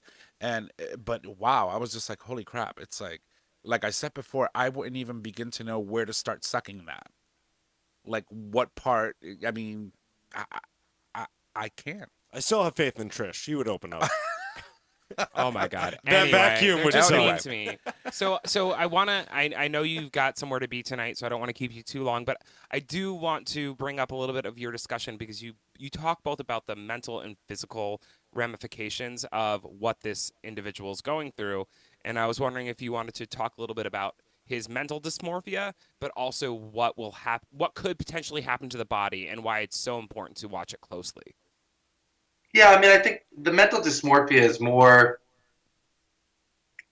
kind of the gay community at large, I mean, and we talk about it a lot, whether it's, the skinny Twinkie type of world, whether it's like big cocks, whether it's, tight asses, whether it's like, douching before and you can't have shit at all, from bottoming. I mean, I think it's so ingrained in our culture, so many different things. But I think at the end of the day, there's a lot of self-confidence issues that we see all the time with people. And that was one of also, Nick's Chris's situation too, which is like, how do you create kind of self-confidence and an awareness of some of those faults to then set the success moving forward? And I think that that's where he found this. And I think that, again, but when does it end, right? And I talk about that, Did you suggest him talking to someone other than you in this situation, or no, because he feels so comfortable with it? No, he did this way before he even met me. Like, this was me seeing him after. So I didn't speak to him at all until after it's completely done. Does that answer the question? I mean, not really. I guess. Sorry, I didn't know what he meant. What do you mean? I guess my question is, once you realize what he had done and what he continues to do, and you had that conversation with him, did you maybe suggest having him talk to somebody about? Oh, I see what you're saying. I mean, I don't even know necessarily who to potentially send him to have a conversation about this. Right. But I'm seeing him post-operatively from the anal issue next month. And so with that being said, yes, I think we'll talk a little bit about this, and I'll just make sure on a mental component that he's safe and in a good space and has a good community around him to support how he is, mentally and physically pushing boundaries, right? Yeah. So, I mean, I will talk. I think I would say you're a doctor, so you can science and stuff like that. Next time he comes in, can you throw that thing on a triple beam balance? Like, I want to. so. I mean, what's that thing weigh? It's got to be heavy. I'm curious too. I mean, it's unbelievable. I would probably say that's got to weigh at least 11 pounds. I mean, it's massive. I haven't seen her laugh that hard in so long. But I obviously he's very comfortable with this because he did this to himself, and he even noted, or it was noted in the story in the blog here, that he states that being able to live with such size between my legs has been worth the journey. So for him, obviously, it's worth every ounce and every pound. I mean, several pounds. It's just amazing. Yeah, and I think the other interesting thing to me was, how does it impact his current relationship? Yeah. Right. And so he interjects, that like from his partner's perspective and how it was going a little bit too far, and not necessarily that his partner agreed with it, but that he was going to let him go to those places because he felt like it was important for him. So, I mean, I think that that's also kind of an interesting situation in and of itself. Is like, if you're in a relationship and someone wants to go into different forums of kink and or mutilation or injection and things like that, is how do you kind of work with your own vices and allow them to get where they want to go, but also be reasonable in the situation. I'm not sure that looks reasonable. I feel alarmed, and I also feel a little jealous for his partner, because if he were to ever want to bottom, it's like, what do you do? And is mutilation a good term to use for that? I wasn't using it for necessarily this, but some may look at this and say that that's mutilated, right?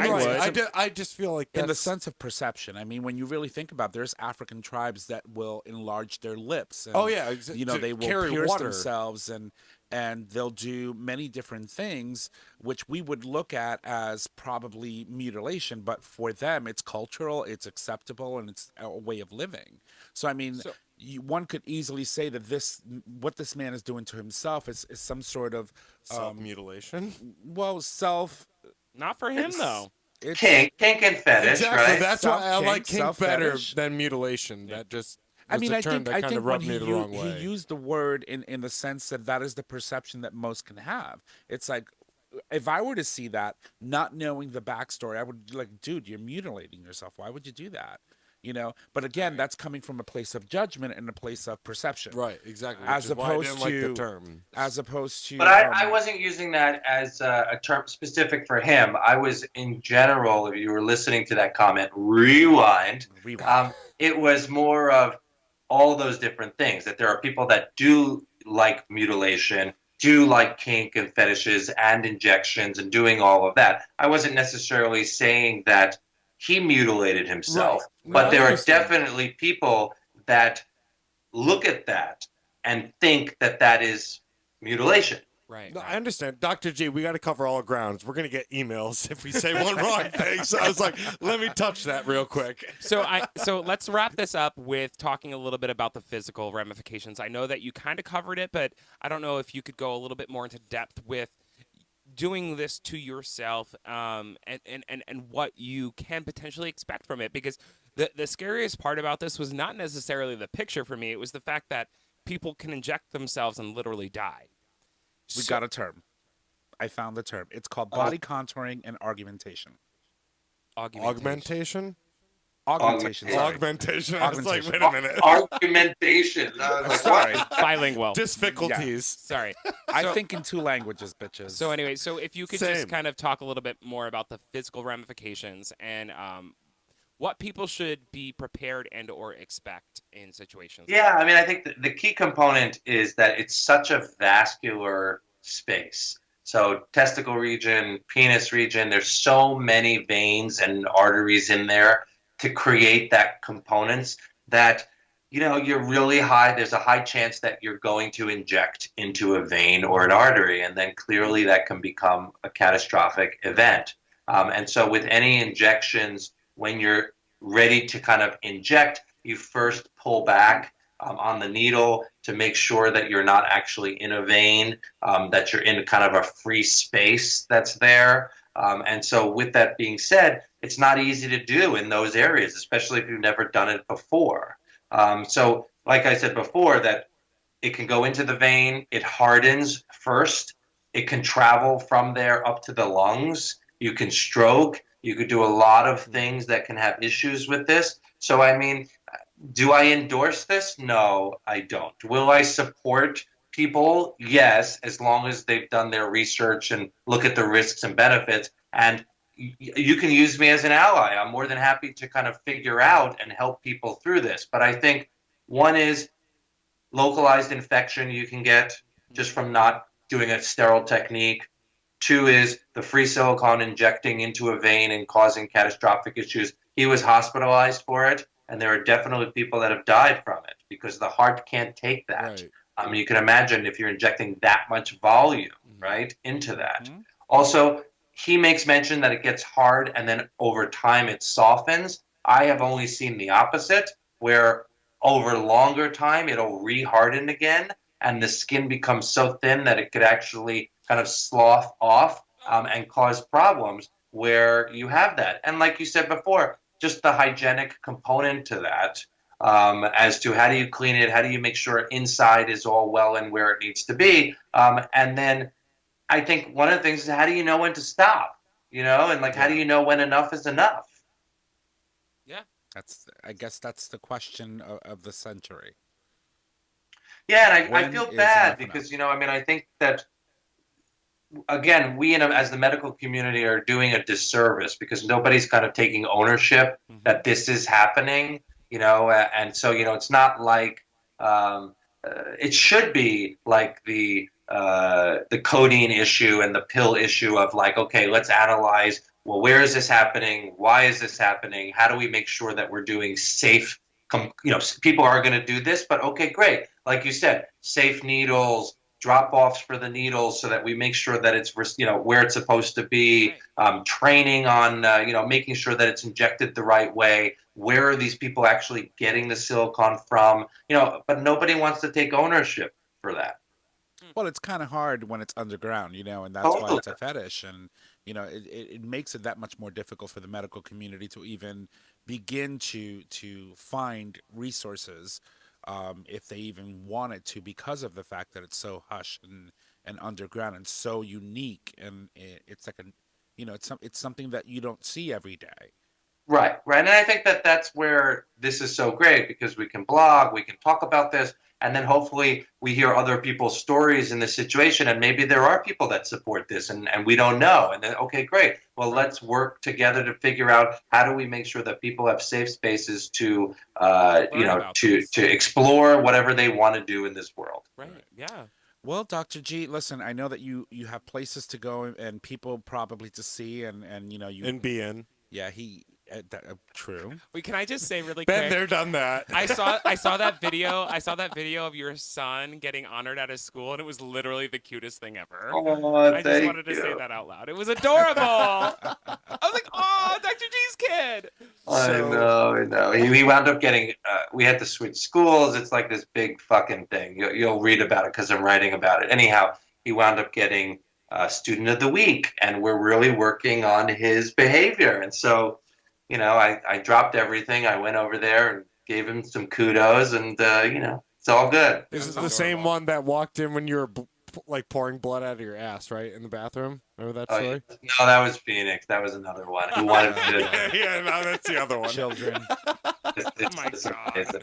Well, I was trying to be nice. I know, but I had to bring it back there so because he went back there. So So again, Dr. G, thank you so much for joining us to talk about body contouring and augmentation, not argumentation. Augmentation nailed it. Proud of you. And I'm sure that we're going to look forward to the next month's, Tales from the Tail, and of course, we're featuring the From Top to Bottom as part of an entire episode that we did with Chris and his experience with you. And so we wanted to again thank you for that, and thank you for being a part of our show. You're always so amazing. Awesome. Thank you, guys. Looking forward to seeing some responses to this one. Yeah. Thanks for looking under my hood. Anytime, baby. Anytime. All right, guys. Good night. Talk to you soon. Good night. Bye. Oh my gosh. Thank you so much, Dr. Evan Goldstein, for joining us. He's amazing. I really love him. He just, every time he comes on the show, we talk about something that just completely shocks me, right? And just completely takes me out of my element. And this story about, this individual just literally pumping stuff into his scrotum and his penis to make it extremely excessively That photo large. still fucks me up. Oh man, I was shook when I saw it, and as we said before. But anyway, again, thank you to Dr. Evan Goldstein from Bespoke Surgical.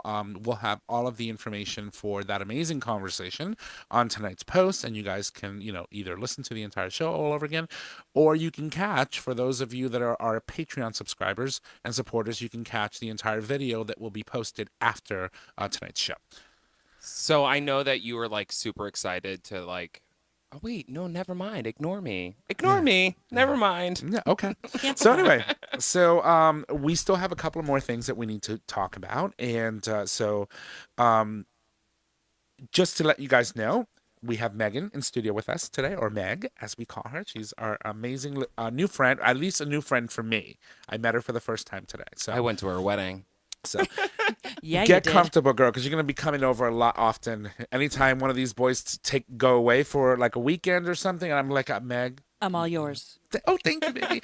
I love it. I love it. I love it. So, Nick, we threw it over to Meg before, and now I'm going to throw it over to you. Yeah, so I just What do you have? So I just want to talk a little bit about these like coming out videos that have been so prevalent lately. Amazing. So I don't know if anybody saw Ben Platt's new album. Do you know who Ben Platt is? Yeah, I know you do. Hello. Tom? Yes, he's a country singer. No. Mhm. Nope, not No, at all. wait. Not We're even not. close. We're not even on that story yet. But so sorry to Wait. Ben Platt. Yes. Sorry, I'm confusing my stories. There's another story out there of a country singer that actually. So Ben Platt recently released this entire album. Dear Evan Hansen. Not that album, but that's where he's from. Yeah, but he's done a lot. I know. Yeah, I know you know. I still Anyway, have residual hangover. Meg from is the weekend. kind of like a gay man. If I had a nickel. But anyway, so he released these videos, and it was like his coming out, and it was the music was beautiful, the videos were touching and amazing, but these have been happening a lot lately. So we've been seeing a lot of these videos of these stars coming out, which is amazing. But recently, a country singer, Cameron Hawthorn, came out via his new video, and I don't know what my problem is, but it's like heart-wrenching. I'm just like, yes, oh my God, they're gay and they love each other and they're singing a song and they're in a music video together. Love is love is love is love is love. Exactly. And so actually that's actually Speaking a of lyric. Love is love. A lyric in his new song, Dancing in the Living Room. And so this whole video, you watch it and you see all of these couples, heterosexual, homosexual, lesbians, everybody's in this video dancing in the living room, like having a moment. They come home, they're having a moment with their spouse, with their loved one. And at the end of the video, Cameron comes home, puts his suitcase down, even though he's a singer, so why is he in a suitcase? I don't know. And he just walks up and they start dancing and having this moment in the living room that's just so beautiful and perfect. And I see these, like, the way that all of these videos have been coming out, it's not about what everybody thinks homosexuality is about. It's about love, and it's literally about those moments that you share with one another that nobody else gets to see. Those moments that you fall in love with the person that you're in love with all over again every day. And I just love it. Like, it just makes me feel so happy because people finally get to see the reality of our everyday. I know we always say it on the show, love is love is love is love is love. Or, it's not about sex, it's about love. But literally, it's not. I mean, yeah, sex is great. Don't get me wrong. We all love sex.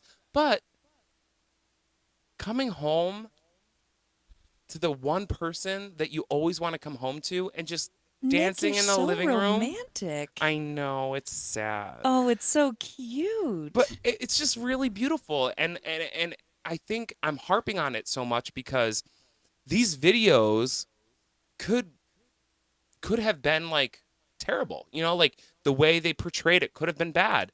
But in every single one that I've seen, it's never about anything but the fact that you're my rock, you're my person, you're everything that holds me up every day.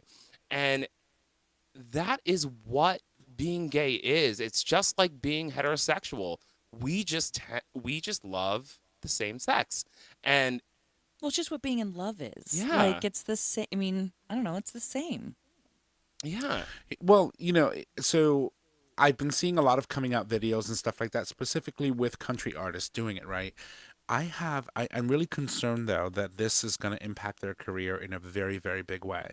A lot of people don't realize that in country music, when you are from Nashville, for example, it's a very tight-knit community of writers, people that go out there and they write. They constantly are always either exchanging songs with each other, collaborating with each other, and publishing most of their music typically on the same labels. And my concern is that when any of these brave, amazing, beautiful men come out in song and video and they do songs that support the LGBTQ community, that they're hurting their careers because it is not favorable in the country music scene to be gay. You're right. I mean, like, this is a huge thing because it's country music. So, but at the same time, like, it's fucking trending. Like, you're nailing it. It is trending, and they're freaking nailing it, as you said. And I'm happy to see it. I just wish and I hope that this doesn't become a means to the end of their careers as a result of the choices that they made to come out this way. It may actually cause some issues, but at the end of the day, I think the way pop culture is moving, the way our culture is moving, people are, except for Trump supporters, of course, are almost like, yes, like, finally supportive and like you are so strong to do this and put your voice out there and your life out there like this. I always say it. Visibility is our biggest strength. It has always been, and our resolve to stay visible in the face of people who want to bring us down and who want to squash our any attempts for us to have a meaningful, loving life, is going to be defeated because we are determined to be who we are and what we are, and there's nothing wrong with us. But unfortunately, in that area of our country, it is very common for anti-LGBT rhetoric to really proliferate. Did I say that right? No. You say it for me. I don't know what you're trying to say. Oh, never mind. I'll use another word. It's very common for anti-LGBTQI treatment of people to really fester in that area of our country, and people tend to go out of their way to make it known, even to our brothers and sisters, that you're not wanted, or you're not part of our community, So you're not part of our state, and do everything they can to suppress so any movement that would give us some sort of yeah, no, it's funny that you bring win. that up too, because before we like move on and close out the show, there's another layer to this video that I think is really important, right? So each moment of dancing in the living room gives the audience a chance to witness love in its purest form, from a lesbian couple just moving in together to an older pair dancing in the kitchen for who knows how long. The video progresses to finally show Hawthorn slowly dancing with his partner. The image of the two men holding each other while he sings, "I've got you in my arms and I'm right at home," is such a powerful message, let alone from a country singer. In thinking about the inspiration for the song, Hawthorne says, "I remember always thinking how special it was to dance freely with my boyfriend in the living room of our apartment. Being gay is not easy to dance as a couple in public together, as it is for a straight couple. I wanted to express how special that moment is for a couple, when it's just the two of you in the privacy of your own four walls." So I was talking about it earlier, about the fact that it's just like that moment that you don't get to share with anybody else. But there's also another level here, because it's a moment that a lot of gay people feel uncomfortable or scared to, even at a club or at a wedding, grab your partner and just start dancing. And whether it's a slow dance or whether it's a bump and grinding dance, like you always have it in the back of your head that everybody's going to be looking at me right now. And I think that layer in this music video is so important to acknowledge, because whether we want to acknowledge how far we've come, we as individuals in the gay community still feel like, okay, I'm going to grab my partner's hand right now, and we're going to walk out there and we're going to slow dance. And it's not even going to be about the bride and groom or the bride and bride or whatever. It's going to be about us. And that is the scary, shitty part of being gay today. It's the fact that it's still something people, even if it's just like, oh, look how cute, we're still the center of attention. Because for them it's not the norm, right? And we're stepping out of our comfort zone to show them that this is who we are. You can't change this, and we want to be together, and we want to be able to love each other the same way you do. And until the straight community starts looking at it as a non-event, at something that is just not out of the ordinary, it's not going to change. And the only way we can do that is by being visible and continually pushing those boundaries, and owning our strength. We have to. You know what? We have come from a generation of people, especially coming up on the 50th of the Stonewall riots, that they were so suppressed, like to an extreme, and they paved this road right now that we are all walking. But at the same time, you have to know that you're still paving that road for everybody else, because those moments where you feel awkward about dancing with your partner, that is the road we're paving, so that 10 years, 15 20 years from now, it'll be a non-issue. It won't even be thought about. That's right. We have a lot of work, but I wanted to throw a question over to Megan. You've been married now for the better part of 3 years, right? Yep.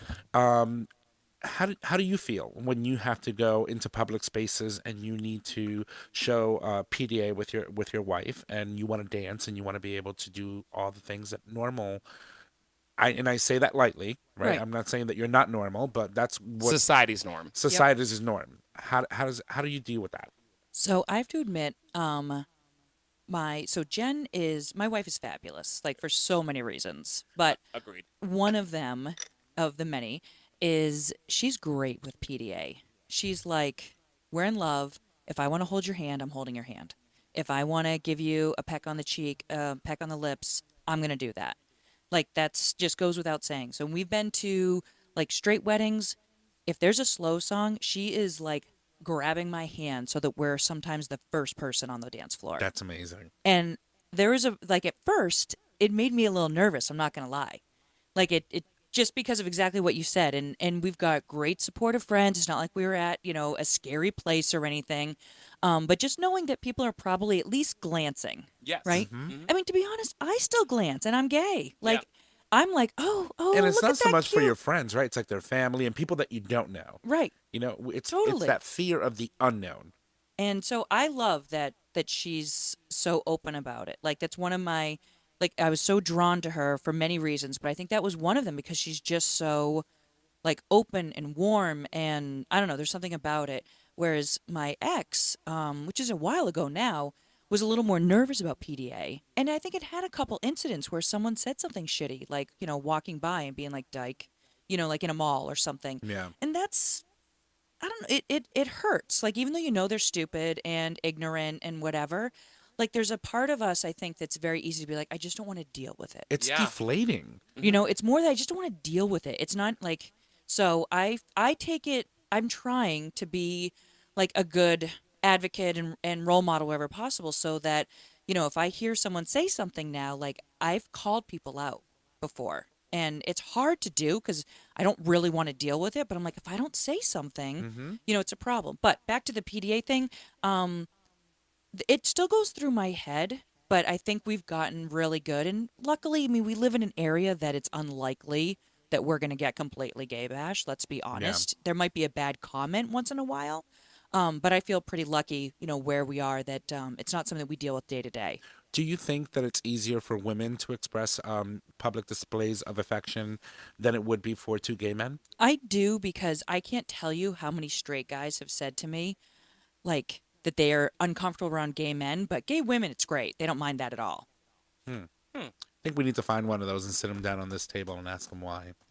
One of these days. It's a homophobia thing. Yeah, I know. It's still Yeah. like, but I always say, I'm like, look, I'm not attracted to every woman, just like a gay man is not attracted to every man. Like, Exactly. So just because Trish excluded. Maybe Trish. But you know what I mean? Maybe every attractive one, but let's be honest, some of the ones that are the most homophobic are not exactly attractive. No. I'm like, No. honey, you are not. There's nothing for you to worry about. No one's hitting on you. Yeah. Yeah. And I still, like, to this day, it's like, you think about those people that are so homophobic, right? And they're causing these situations where we feel a certain way. And I'm sitting here like, did you not meet somebody? Did you not fall in love? Maybe you didn't. Whatever. That's not. But, like, you were able to express your love freely. And because of people like you, I have to be afraid to dance with somebody.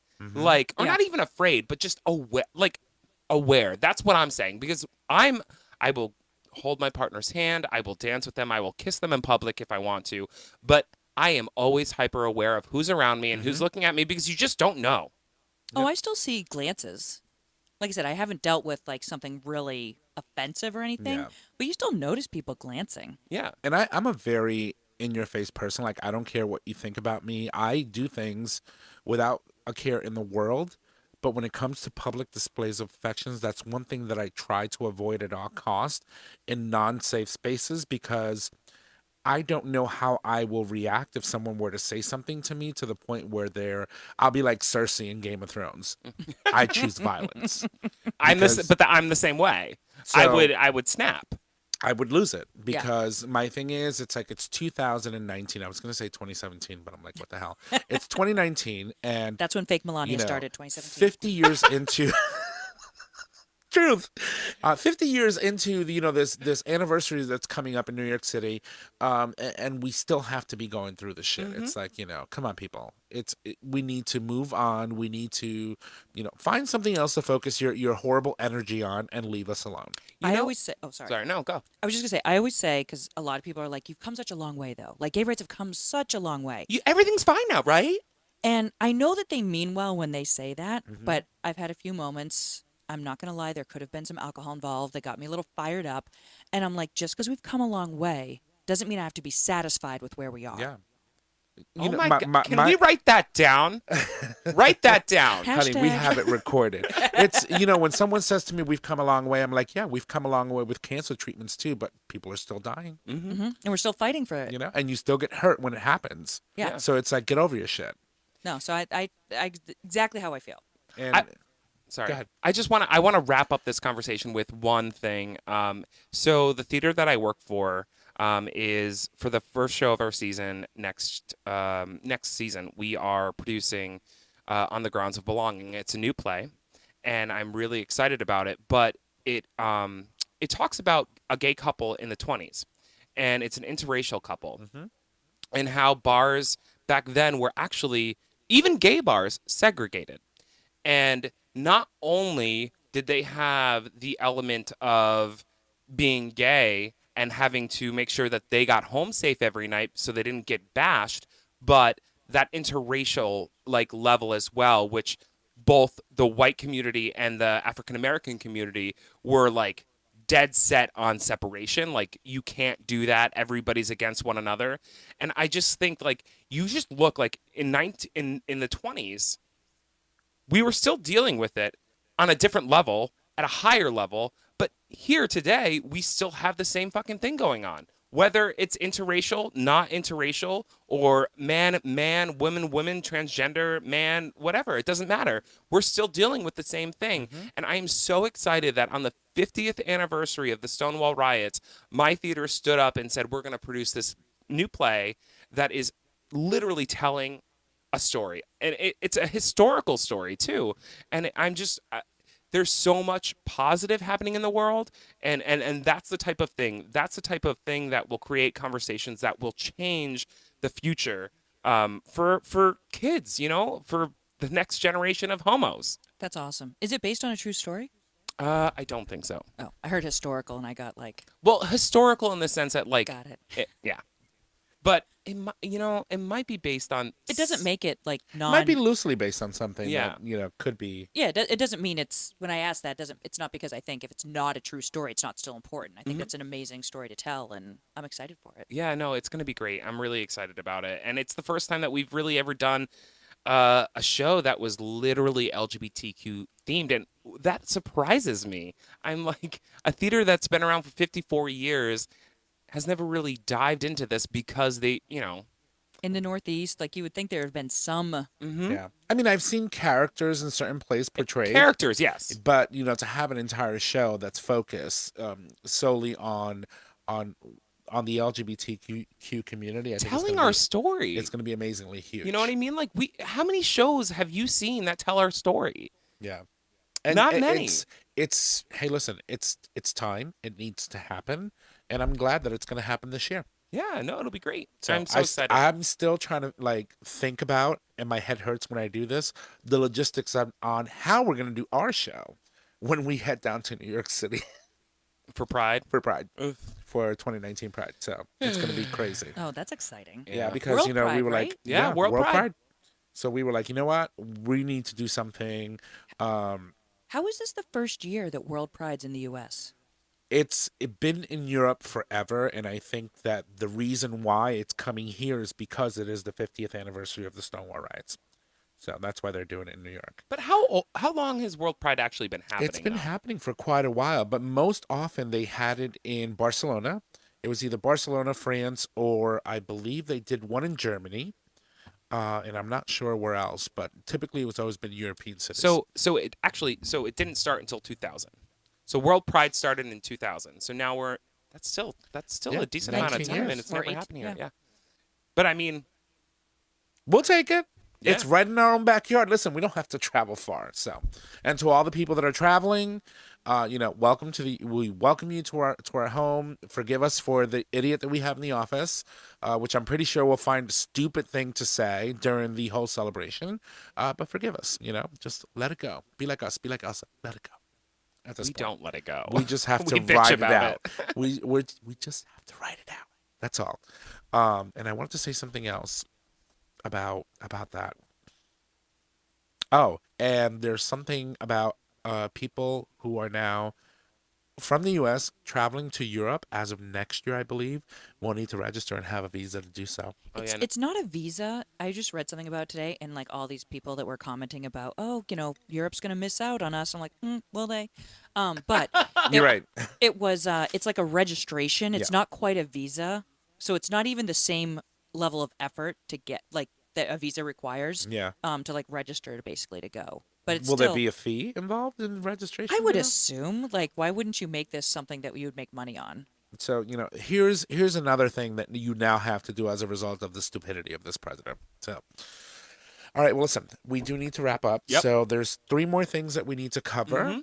First is, of course, Mama Kim's minute. that's right. Are you gonna time me? I am. Let me just do this. All right. So Hold on. I'm just gonna talk a little bit. So Mama Kim, I'm still not getting your emails. There's something going on, but Tom put them all in here for me. So- So here we go.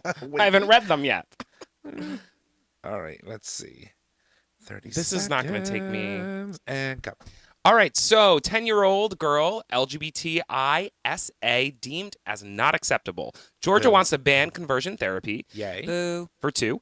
3, That was sorry. That was a yay. it's fine. That 3, was a yay. Queer West End show, The Inheritance, nominated for 8 Oliver Awards. Yes. 4, 11, there are 11 LGBT inclusive children's books, which I'm sure there are more than that, but we'll share that on our post. Yep. 5, gay student disowned by his parents launches a foundation to help others. And of course, her personal message to Chris about his personal episode. Thank you so much. Which was amazing. All right, 36 seconds. I'm I proud of nailed you. that. Yes, you But did. that's because I didn't have the links, and normally I go back and forth and talk about shit, but he's cutting me off. I think that's why I'm not getting emails anymore. No, it is not. I have nothing to do with whatever is happening in your gadgets here. Yeah, Okay. so I called him. nothing to do with that. I know we have to move on, but I called him earlier this week, and I Yes, was you like, Am I fired? Did you block me?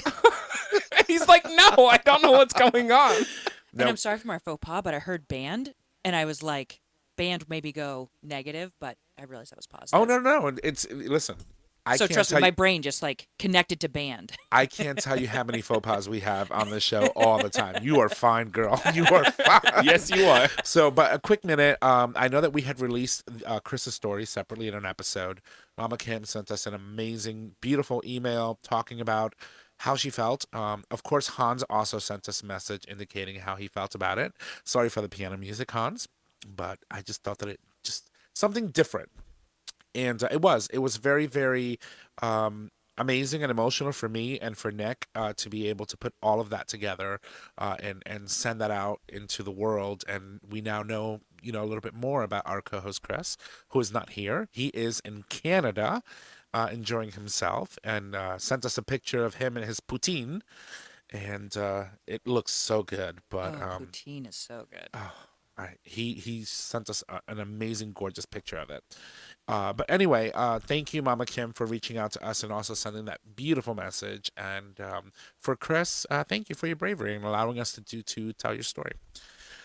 So, all right, so I'm going to kick it over to Megan. Megan is our guest host today, or should I call you Meg? You want to? Megan is fine, or Meg? Either is fine. Okay. Well, Meg is our guest host today, so of course she is going to be telling us what our gay talk term is for this episode. So, of course, this week's Gay Talk term is brought to you by Unicornbooty.com. unicornbooty.com. Not really. Yes, it is. Okay. I mean, I like that. Can you guys own that? Can you buy it? I tried. I went immediately to see if The it was domain? available, and it's not. Mm, Yeah, they bummer. probably still have it. Yeah. So this is a little shout out to Nick Trish and your liquor store lover, Ah. Okay. Tenderfoot. Ooh. Have you had this one before? No. Nope. A latent homosexual who, with a slight push, could become gay. Oh, he's my tenderfoot. He won't be the first or the last. I love it. I love it. See, this is why we scare straight men. That was perfect, Meg. Good job. Good job. Good choice. All right. right. So, Nick? On this day in gay history, of course, brought to you by Unicornbooty.com. Not really. Yes, it is. First 2 openly gay members of Danish parliament took office when March 11th, 1998. Where? Denmark. Torben Lund, the first gay man, and Yvonne Those are not Love words. Anderson, the first lesbian, had both come out recently while serving as MPs. So those are that not is words. your gay. On this day in gay history. I almost said gay talk term. I'm like, Messy. I usually messy. do the gay talk No, term. I know, and we haven't even been drinking too much either. So, All It's right, the wide mouth so straws. It's the wide mouth straws. all right, listen, guys. Thank you so much. If you love our show, make sure that you go rate and review on your favorite podcasting service. Doing so will help others know about our show, and it also ensures it becomes visible within our podcasting community. By subscribing, you get the latest and greatest of our show delivered right to your favorite device, whether it's a mobile device or a computer, whatever you decide to listen on. It's there. You can also support us on Patreon, which gives you access to our live stream video version of the show so that you can see us live and in color, and you can see all the craziness that is Trish in her full splendor. And by doing so, you can pretty much donate anything from $1 or more, and we'll take those contributions for you and put them in our pocket and do what we need to do to make sure that we keep bringing you this show. So, Trish? Oh, yeah, so it's my turn. So next week we welcome Jeff Hammerberg. He is an LGBTQ plus real estate agent from Hamburg Associates on the West Coast, and he's coming on to talk to us about finding a home in a gay positive community and all that goes into actually being gay, looking for a home. I'm excited because, I went through the home buying process. You actually had a gay realtor. I had a gay realtor, and I think that it was amazing to have that experience because we were very comfortable, and I knew my realtor, and I knew that he was a sister. So, the whole buying experience for me was just very positive. And that's usually not the case for people who are, like, let's say, for example, two men going out. And starting that whole process, that can be very intimidating for them because there are certain people out there that really just don't understand who we are and where we come from. We should actually plug him on the show with his permission at some point because of course he does cater to the LGBTQ plus community and really does help them out a lot when it comes to finding a home. Yeah, so we're super excited to have Jeff join us next week, and we'll have that conversation and bring that to you as well. And so thank you to our guest, Dr. Goldstein, for this month's Tales from the Tail. Yes! And also thank you so much, Meg, for joining us as our co-host. We want you to come back whenever you want to come back. So thank you so much. You're amazing, and we love you. And don't be shy. Speak more often. I love when you speak. Oh, you guys are awesome. I love you She's got a guys. gorgeous voice. You do. She does. Oh, thank She has you. such a good voice. So should we put a dental dam on it? Let's put a dental dam on it. Good job. Our show is available on our website, gaytalk20.com, under show and episodes. It's also available for a free download on iTunes, Google Play Music, and Stitcher Radio. Nick announces you can find us on social media, Facebook, Gaytalk 2.0, Instagram, Gaytalk 2.0, Twitter, at Gaytalk20. You can email us at gaytalk2.0@gmail.com. Tom, take it away. All right, and if you need to reach out to us, all you have to do is just go to our website, click on the Contact Us tab at the top of your web browser. There you can leave comments, you can suggest topics, you can submit a question for the cast or an individual host. Either one of these two individuals is perfect because they love to contribute to the show. Chris, he's gone this week, so don't send emails for him. But ask Meg whatever you want. Yeah, you can ask Meg anything. So if we have any Anything. female listeners, and you want to send some female-oriented questions that unfortunately Nick and I, or well, maybe Nick could, but we don't know yet, and Chris can't answer for you, we'll be more than happy to bring Meg back on and have her answer those for you on the air. That being said, you can also call us and leave us a message with those questions. The phone number is 334-GAY-TALK, and if you need those digits, it is 334-429-8255. I want to thank you all. Don't forget that we do stream live every Monday. We don't know yet, 6:30, 7:30. Whenever we're on, you're going to know it. And it's Eastern Standard Time, and you can access that live stream by visiting digitalstreamradio.com. With that, that is our show. We would like to thank you, and y'all have a good night. Bye! Got it, girl. Thank you for listening to this episode of Gay Talk 2.0. Tune in next time for more dish.